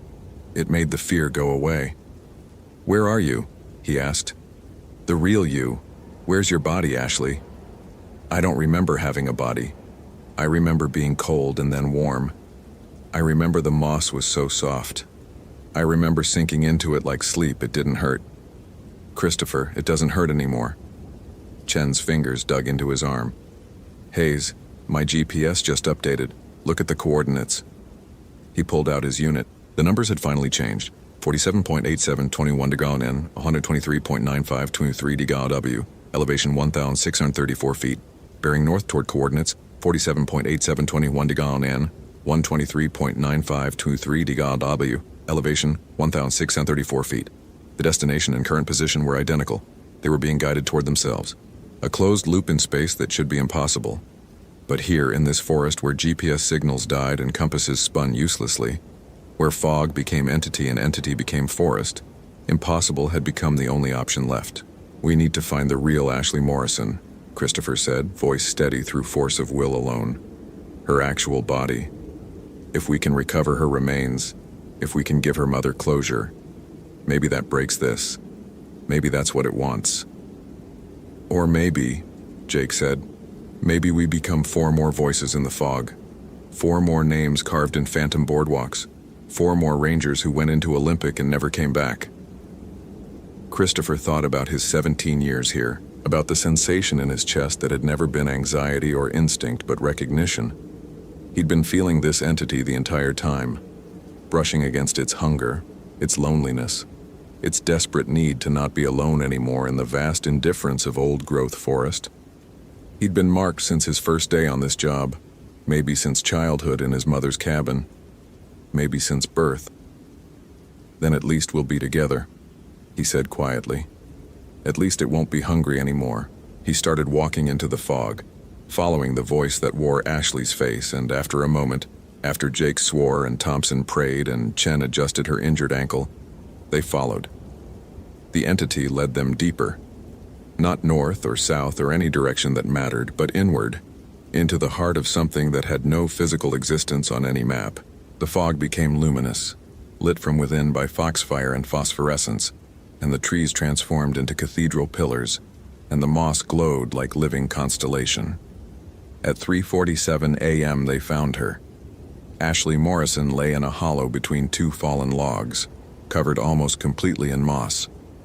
The green had claimed her gently, wrapping her like a burial shroud, and her face, visible through the delicate growth, looked peaceful. She'd been dead for perhaps 36 hours, succumbing to exposure and hypothermia, after her disorientation had driven her off trail. A natural death, the kind that happened sometimes in wilderness areas, despite best precautions. Tragic, but not unusual, except the moss around her body formed words, the same desperate message repeated in living green. Tell Mom I love her, tell Mom I love her, tell Mom I love her. Christopher knelt beside her, feeling that pressure in his chest finally resolve into understanding. The entity wasn't malevolent. It was lonely. It had been alone in these woods for so long, decades, maybe centuries, feeding on the fear and confusion of lost hikers because those were the only emotions strong enough to sustain it. It had consumed Ashley's last thoughts, her desperate attempts to reach her mother, and in doing so had become her, or she had become it, the boundary between them dissolving like fog in sunlight. I'm sorry, he said to her, to the forest, to the thing that wore her voice. I'm sorry you were alone. I'm sorry nobody understood. You understand. The chorus whispered. You've always understood, Christopher Hayes. We've been calling to you for 17 years. We thought you'd join us eventually. You feel it, don't you? How tired you are. How heavy the world is.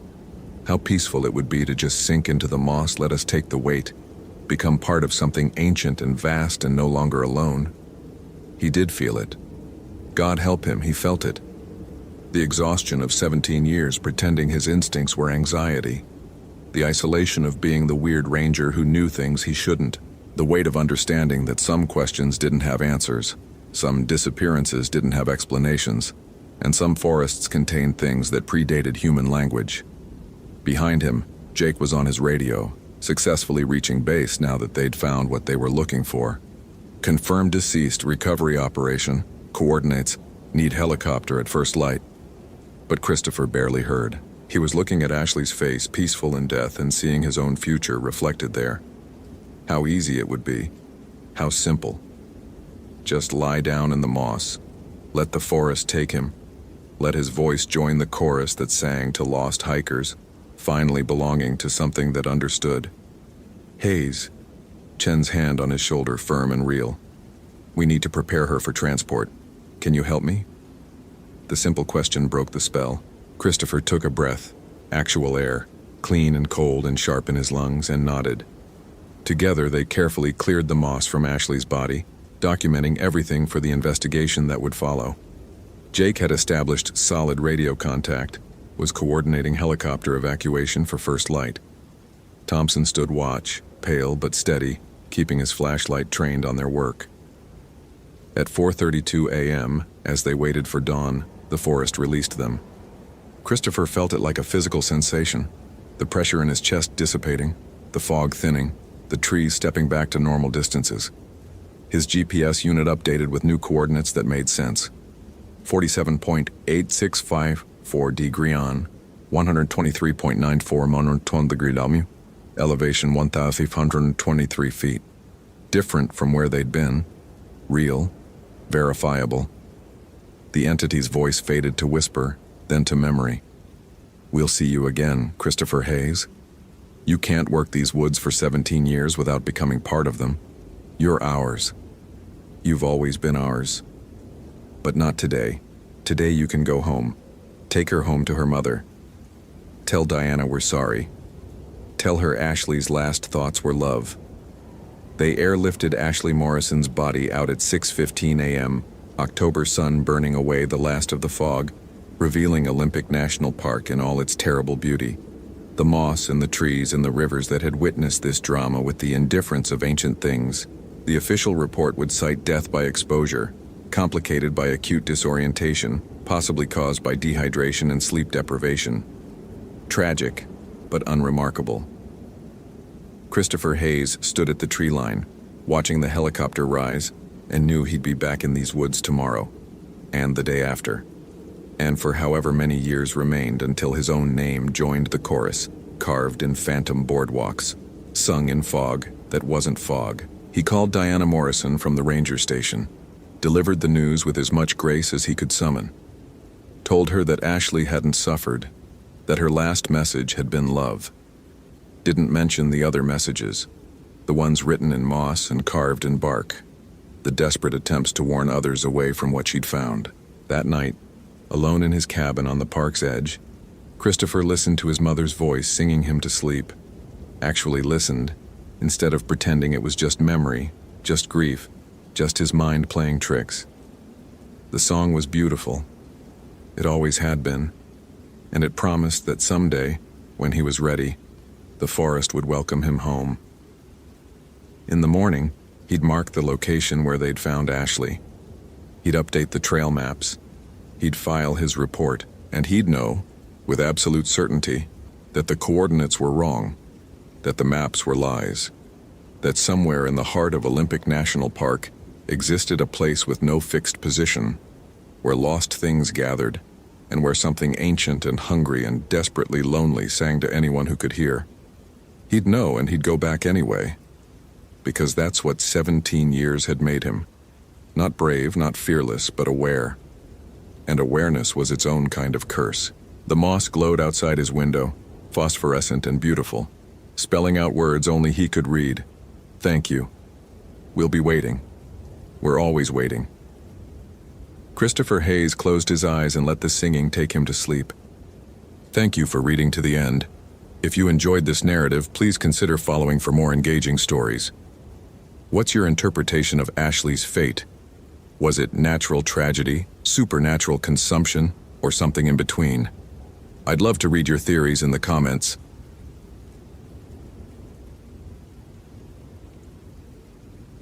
Daniel Merrick had been a ranger at Great Smoky Mountains National Park for 11 years, and in that time, he'd developed an almost religious faith in patterns.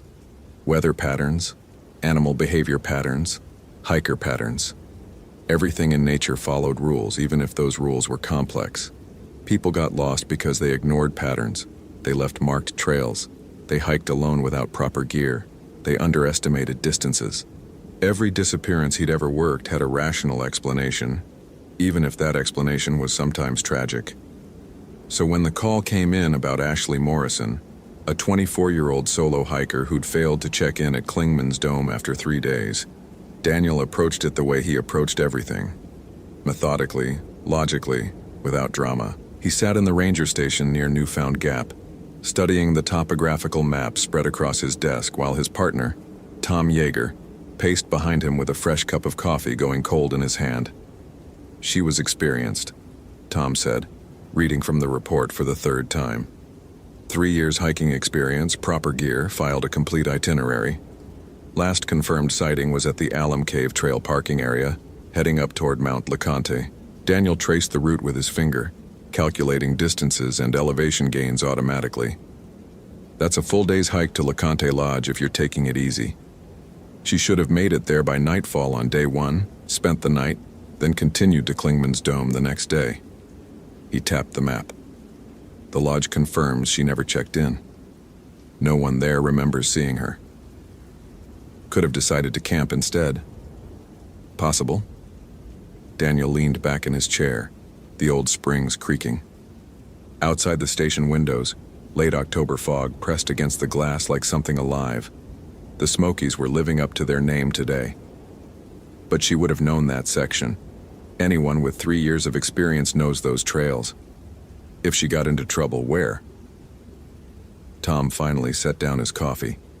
At 53, he was approaching retirement, and Daniel had noticed his partner's increasing reluctance to handle the more demanding search operations. Want me to pull together a search team? We're looking at limited daylight, and this fog's not helping. Not yet. Daniel stood, rolling up the relevant map. I want to walk her route first, see if there's any sign of where she might have diverted. If I find nothing by dark, we'll organize a full team for tomorrow morning. Alone? Daniel, you know the protocols? I know the protocols. Daniel grabbed his pack from beside his desk, already loaded with the essentials.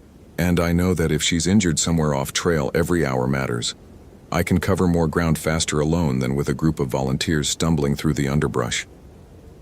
Tom's expression made it clear what he thought of that reasoning, but he didn't argue further. They'd worked together long enough to know when to push and when to let things go. Radio check every hour. And for God's sake, be careful up there. Something feels off about this one. Daniel paused at the door. Off how? Can't explain it, just a feeling. Tom waved him off. Go on. Old man's intuition, probably worth nothing. But as Daniel drove his truck toward the Alum Cave trailhead, he couldn't shake Tom's words. In 11 years, his partner had never mentioned feelings or intuition. Tom was even more pragmatic than Daniel, a trait that made them an effective team. If something had unsettled him enough to mention it. Daniel shook his head, annoyed at himself. This was exactly the kind of irrational thinking he prided himself on avoiding. Tom was getting old, getting nervous about mountain work. That was all. There was no mysterious feeling about a missing hiker case. There were facts, evidence, and logical explanations. The parking area at Alum Cave Trail was empty except for a single car, a blue Honda Civic that matched the description of Ashley Morrison's vehicle. Daniel pulled up beside it and stepped out into the fog. The temperature had dropped significantly since morning, and moisture beaded on every surface. He could barely see 20 feet ahead. He approached the Honda and peered through the windows. Everything looked orderly inside. a North Face jacket on the back seat, a water bottle in the cup holder, a parking receipt on the dashboard dated 3 days ago. Nothing suggested hurry or distress. Ashley had parked, prepared herself, and headed up the trail exactly as planned. Daniel shouldered his pack and started up the Alum Cave Trail, moving at a steady pace that ate up ground while keeping his breathing even. The trail was well maintained here, popular enough that the Park Service kept it in good condition. Fog closed around him like a tunnel, reducing the world to just the immediate stretch of path ahead and the wall of mountain laurel on either side. He'd hiked this trail dozens of times, in every season, at every hour. He knew it the way he knew his own house, knew where the trail narrowed, where roots crossed the path, where water gathered after rain. The familiarity was comforting, an anchor against the disorientation the fog created. After 40 minutes of steady climbing, he reached Arch Rock, a natural tunnel through the mountain that hikers passed through. He stopped, studying the ground. The trail here showed recent foot traffic, but nothing that stood out. No signs of struggle, no dropped equipment, no trace of anything unusual. Daniel keyed his radio. "Station, this is Merrick. Radio check. I'm at Arch Rock. No sign of the subject yet." Static hissed for a moment before Tom's voice came through. "Copy that. Weather's deteriorating. They're calling for possible snow tonight." "Wonderful." Daniel studied the fog, which seemed thicker now, almost textured. "I'll push up to Alum Cave Bluffs, then reassess." "Be smart about this, Daniel. Always am." He clipped the radio back to his belt and continued upward. The trail grew steeper, switching back and forth up the mountain face.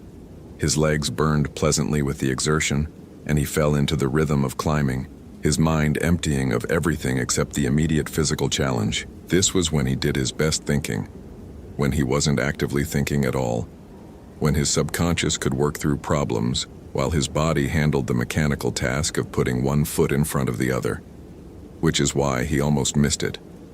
Daniel was 20 feet past the spot before his brain caught up with what his eyes had seen. He stopped, turned, and walked back slowly. There, just off the trail, barely visible in the undergrowth, a piece of bright blue fabric, the same distinctive shade of blue as the North Face jacket in Ashley's car. He approached carefully, mindful not to disturb any potential evidence. The fabric was snagged on a mountain laurel branch, a torn strip about 3 inches long.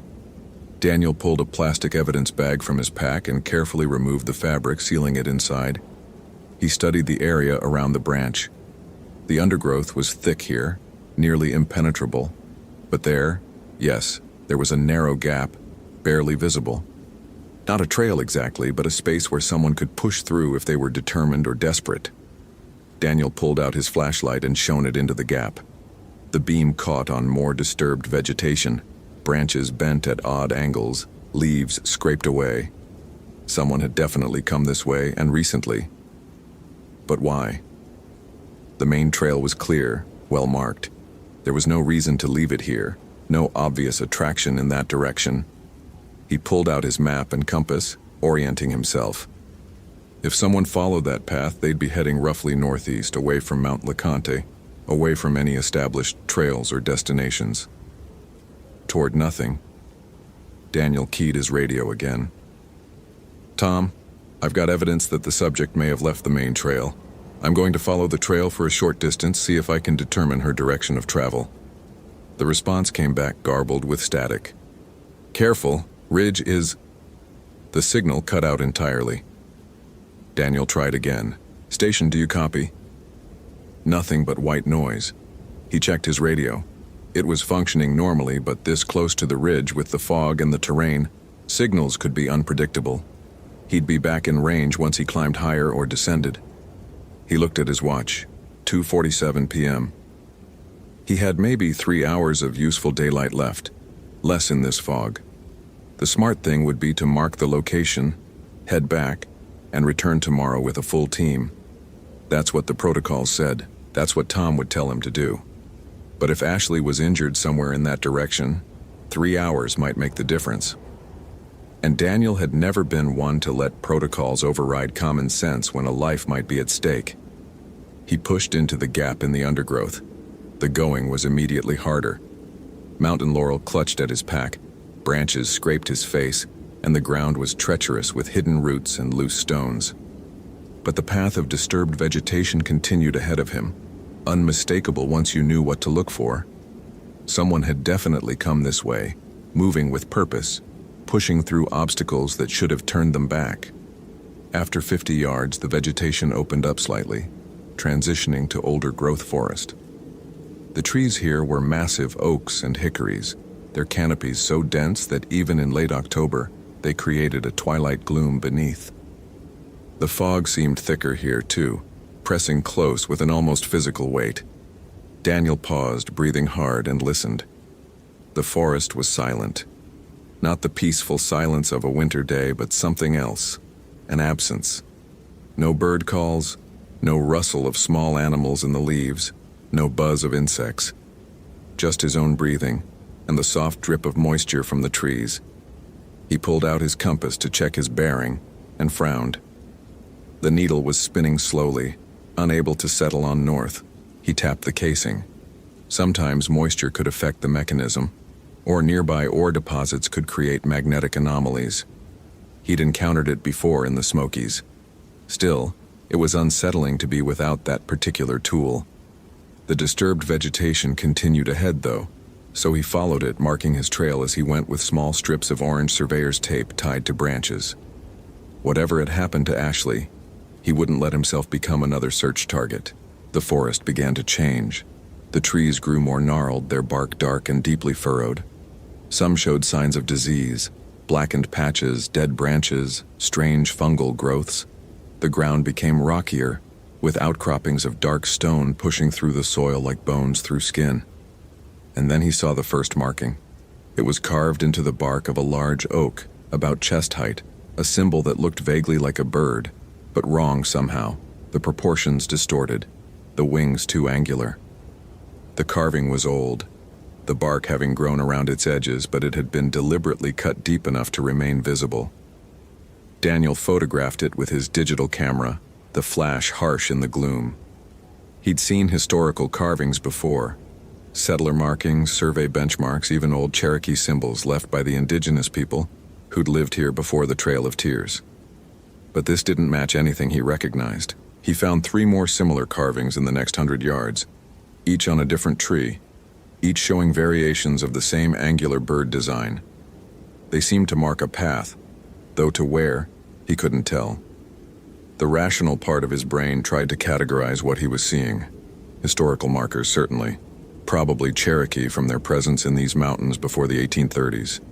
The bird was likely a raven or crow, significant in Cherokee mythology. This might even be a historically important site, though nothing on any park map indicated anything in this location. But another part of his brain, a part he didn't like acknowledging, whispered that the carvings felt wrong. They felt warning. The trees opened suddenly into a small clearing, and Daniel stopped so abruptly he nearly lost his balance. In the center of the clearing was a structure, or the remains of one. It looked like it might have been a small cabin once, but the walls had collapsed inward. The roof had rotted away, and vegetation had reclaimed most of it. Only the stone chimney still stood fully intact, dark and weathered. But that wasn't what made Daniel's breath catch. Around the ruins, driven into the ground in a rough circle, were dozens of stakes. Not wooden stakes. These looked like they'd been carved from black stone, each about 2 feet tall, each topped with what appeared to be bird skulls. Ravens, from the size and shape. The skulls were old, weathered gray, but they'd been somehow preserved or treated to prevent complete decay. And in the center of it all, just in front of the chimney, someone had built a cairn, a careful stack of stones about 3 feet high.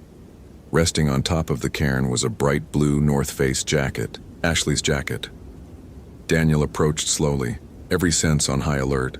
The jacket looked like it had been placed there deliberately, folded neatly, positioned precisely. It hadn't been dropped or discarded. It had been offered. He circled the clearing, studying everything with a ranger's eye. No footprints in the soft earth. The recent rain would have preserved them if they existed. No other signs of recent human presence except for the jacket itself. The stone stakes looked ancient, as did most of the bird skulls, though a few looked newer. the bone whiter. His radio crackled suddenly, making him jump. "Rick, if you copy..." Tom's voice was barely audible through the static. Daniel pulled the radio from his belt. "Tom, I copy, but you're breaking up. I found evidence that..." The radio went dead again. He checked the battery, still at 70%. But up here, with the terrain and the fog, a sound made him freeze. A call, distant but clear despite the fog's muffling effect. A raven's croak, but wrong somehow. Too deep, too resonant, almost like words half-formed. Daniel turned slowly, scanning the tree line around the clearing. Nothing moved. The fog pressed closer, and he realized the temperature had dropped noticeably. His breath misted in front of his face. Think logically, he told himself. Someone had brought Ashley's jacket here, either Ashley herself, in some kind of psychological crisis, or someone else who had encountered her. Either way, this was evidence of her passing through this area.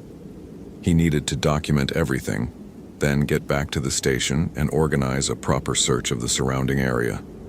He pulled out his camera and began photographing the clearing systematically. Wide shots establishing the overall scene, then closer shots of individual elements. The stone stakes, the bird skulls, the ruins, the cairn with the jacket. When he reviewed the images on the camera's small LCD screen, his skin prickled. In every photo, there was a figure visible in the background, just at the tree line. A dark shape, roughly human-sized, that he definitely hadn't seen while taking the pictures. Daniel spun around, heart suddenly pounding. The tree line was empty. Nothing moved in the fog. He looked back at the camera screen. The figure was still there in the images, in exactly the same position in each shot despite being taken from different angles, which was impossible. Unless... "Camera malfunction," he said aloud, his voice sounding thin and strange in the clearing silence. Probably moisture in the lens assembly. But even as he said it, he didn't believe it. The figure was too detailed, too deliberately placed, too clearly defined to be a technical glitch. He deleted the photos and took new ones. The figure appeared in these as well. Daniel lowered the camera, his hands shaking slightly. In 11 years as a ranger, through every emergency, every crisis, every dangerous situation, he'd never felt fear like this. Not the healthy adrenaline of a close call with a bear or the respect-driven caution of a dangerous cliff edge. This was something else, something primal and unreasoning that made his hindbrain scream at him to run. But he was Daniel Merrick, and Daniel Merrick didn't run from problems. He solved them through careful observation and logical analysis. He approached the cairn, moving slowly, and reached for Ashley's jacket. As his fingers touched the fabric, a sound erupted from the forest around him. Dozens of ravens calling at once, their voices overlapping and echoing until it sounded almost like human screaming. Daniel jerked back, his hand empty. The birds fell silent as suddenly as they'd started, leaving only the drip of moisture and his own ragged breathing. "Okay," he said quietly, speaking to himself, to the clearing, to whatever was out there watching. "Okay. Message received. Don't touch the jacket." Which was absurd. He was letting superstition and an overactive imagination affect his judgment. He was reacting to what exactly? Strange carvings, old ruins, bird skulls, ravens calling in a forest. None of it was supernatural. All of it had rational explanations. The figure in the photos, his mind whispered. Explain the figure in the photos. Camera malfunction, he insisted to himself. Or a trick of light and shadow, his pattern-seeking brain interpreting random shapes as human forms. He'd read about that, pareidolia, the tendency to see faces and figures in random stimuli, but his hands wouldn't stop shaking. Daniel made himself think through the situation step by step. Ashley's jacket was here.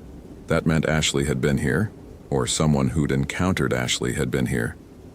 This location was significant, marked by historical carvings and what appeared to be a ritual site of some kind.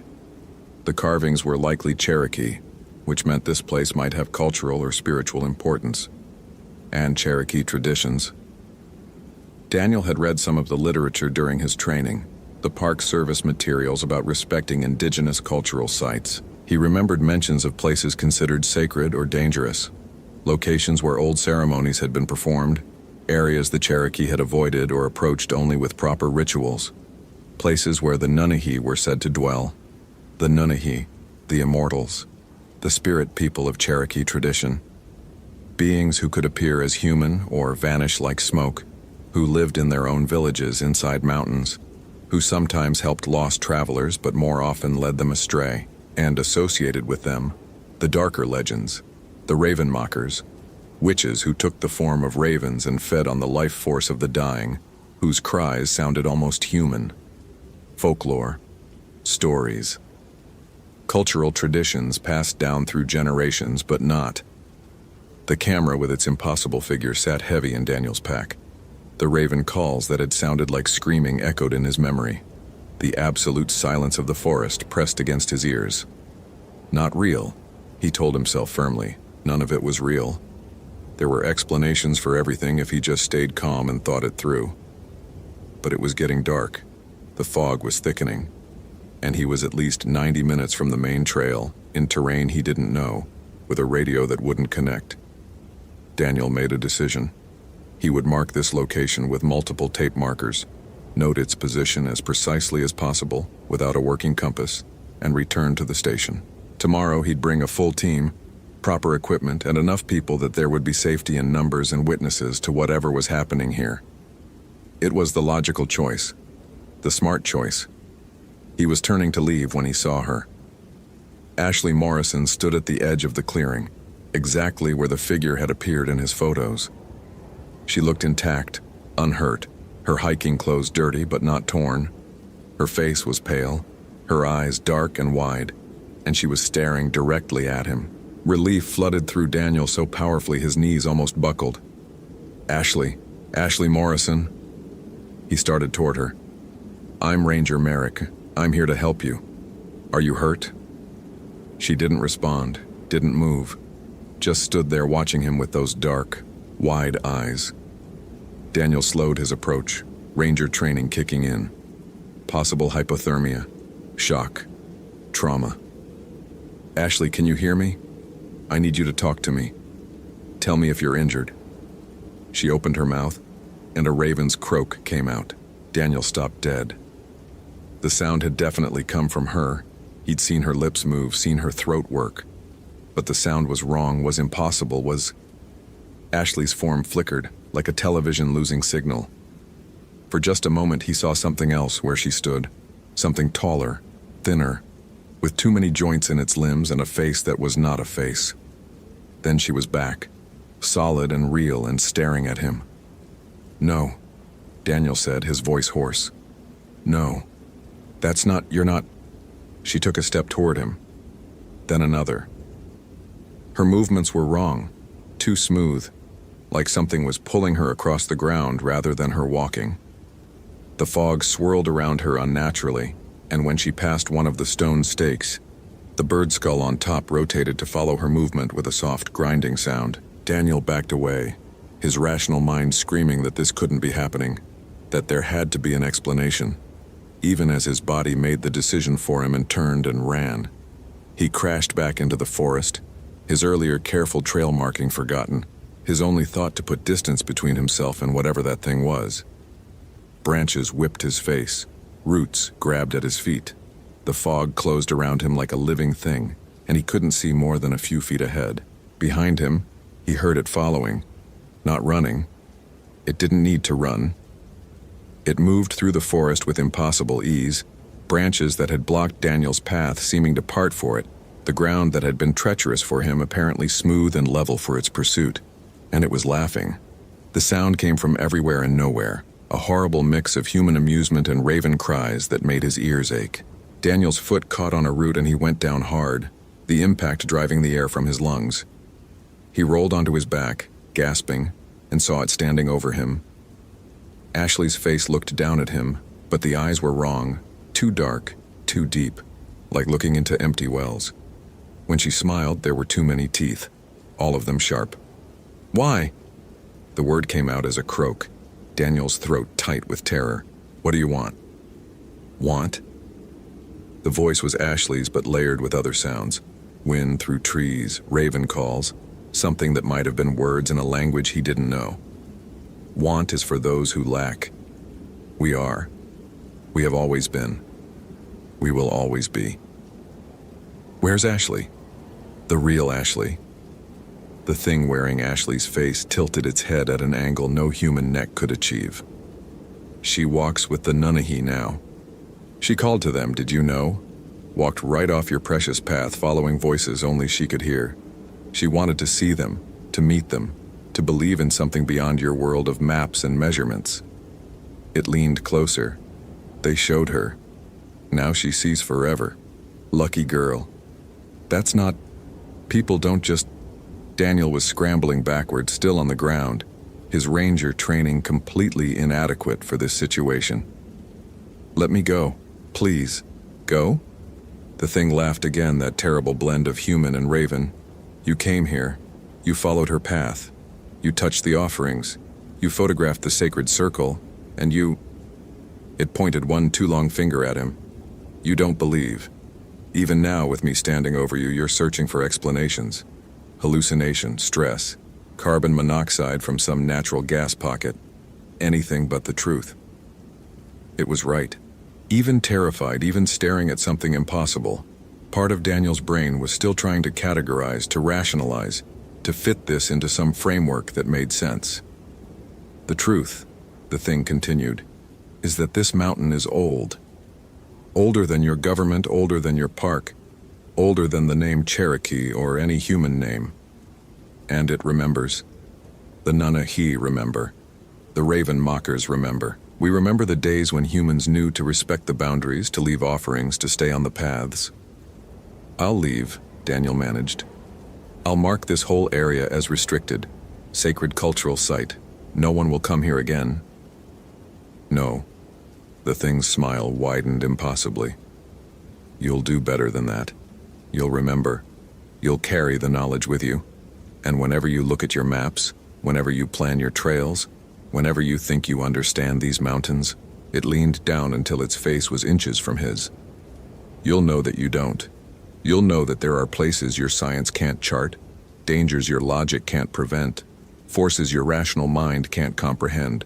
You'll know, and you'll fear, and you'll never forget. The thing reached out and pressed one long finger to Daniel's forehead. Cold spread from the point of contact, sinking through his skull and into his brain like ice water. Images flooded his mind. Centuries of forest, of rituals performed in moonlight, of things moving between trees that were never meant to be seen by human eyes, of people who'd walked off trails and into legend, of the thin places where the world of logic ended and something else began. Daniel screamed. When he came back to himself, it was dark, and he was lying on the Alum Cave Trail, just a few yards below Arch Rock. His clothes were soaked with fog moisture. His pack was still on his back. His camera was in his hand. He pushed himself up slowly, checking for injuries. He was bruised, scratched, exhausted, but basically intact. His radio crackled. Neil, Daniel, if you're out there, respond. We're organizing a search team. It's been 6 hours since your last check-in. Daniel. 6 hours? He'd only been... But his watch confirmed it. 9:23 p.m. He'd lost almost 6 hours. Daniel keyed his radio with shaking hands. Tom, I'm here. I'm on the trail, below Arch Rock. I'm coming down. Thank God. Are you hurt? Did you find any sign of Morrison? Daniel looked at his camera, where the impossible photos were stored. He thought about the clearing, the stone stakes, the thing wearing Ashley's face. He thought about what Tom would say, what anyone would say if he told them the truth. Negative on Morrison, he heard himself say. I searched the trail up to Alum Cave Bluffs. No sign of her. I must have slipped on some rocks, hit my head, lost some time. I'm heading down now. Copy that. We'll have medical check you at the station. Daniel started down the trail, his flashlight beam cutting through the fog. He moved carefully, mechanically. his body operating on autopilot while his mind spun in circles. It hadn't happened. It couldn't have happened. He'd gotten turned around in the fog, become disoriented, possibly suffered a minor concussion. The human brain could create remarkably vivid hallucinations under the right conditions. Stress, fatigue, oxygen deprivation at altitude, dozens of factors. But when he reached the parking area and saw his reflection in his truck's window, he froze. On his forehead, just above his eyebrows, was a mark. A small mark, like a birthmark or a bruise, in the perfect shape of a raven. It hadn't been there that morning. He was certain of that. He'd looked in the mirror while shaving and his forehead had been clear. Daniel traced the mark with one finger, and the memory flooded back. The impossible cold, the images of centuries, the weight of knowledge he didn't want. His hand dropped, and he stood there in the parking lot, staring at his own haunted reflection. The search for Ashley Morrison continued for 2 weeks. They brought in dogs, helicopters, thermal imaging equipment. They organized volunteer teams that combed every trail within a 5-mile radius. They found nothing. No clothing, no equipment, no evidence she'd ever been there beyond her parked car and the initial trailhead sign-in. On the 16th day, the search was officially suspended. Ashley Morrison was declared a missing person, one of dozens who'd vanished in national parks over the years, whose fates remained unknown and unknowable. Daniel filed his reports, gave his statements, submitted to the medical evaluation that found nothing wrong with him except some scrapes and bruises consistent with a fall. The photos on his camera had been corrupted, the files unreadable, equipment failure, probably from moisture, the tech said. He didn't mention the clearing. He didn't mention the stone stakes or the bird skulls or the thing that wore Ashley's face. Who would believe him? He barely believed himself, and he'd been there. But he stopped hiking alone, started carrying sage and tobacco in his pack, offerings he'd read about in Cherokee traditions, though he didn't know if he was using them correctly. Started avoiding certain sections of the park when the fog rolled in. Started watching the ravens more carefully, listening to their calls, wondering. 3 months after Ashley's disappearance, on a clear January morning, Daniel was driving through the park when he saw her. Just a glimpse. A young woman with Ashley's build and coloring, standing just off the road watching the passing traffic. He slammed on the brakes, but when he looked back, the spot was empty. Just trees and snow and morning shadows. It happened again a month later, then again. Always just a glimpse, always gone when he looked directly. Other rangers mentioned similar sightings. Hikers reported it. The stories spread, took on a life of their own. The ghost of Ashley Morrison, people said. The spirit of the missing girl, still wandering the mountains. But Daniel knew better. He knew what he'd seen in that clearing, what had shown him the truth. The thing wearing Ashley's face had promised he would remember, and he did. Every time he looked at a map, every time he planned a trail, every time he thought he understood these mountains, the mark on his forehead would ache, and he would know. He would know that the maps were incomplete, that the trails led places not marked by any cartographer, that beneath the science and the surveys and the careful regulations, the mountains kept their own counsel and followed their own rules, that some people who walked off the path didn't get lost. They got found. Daniel Merrick continued working as a ranger for 5 more years before he transferred to a park in the flatlands of the Midwest, as far from mountains as he could get. He never told anyone the full story of what happened that October day. He kept the photos he'd printed before the files corrupted, hidden in a drawer, looking at them sometimes late at night when he couldn't sleep. In every photo, the figure stood at the tree line. In every photo, if you looked closely enough, you could see it was smiling. And in the Great Smoky Mountains, the ravens still call, and sometimes their voices sound almost like words. Sometimes hikers report hearing them and following, curious, drawn by something they can't name. Most of them stay on the trail. Most of them ignore the voices that promise wonders just beyond the marked path. Most of them, but not all. If this story gave you chills, follow for more quality terror. Could you survive in Daniel's place? Hope you felt real chills. If you appreciate genuine horror, consider following. Which moment scared you most?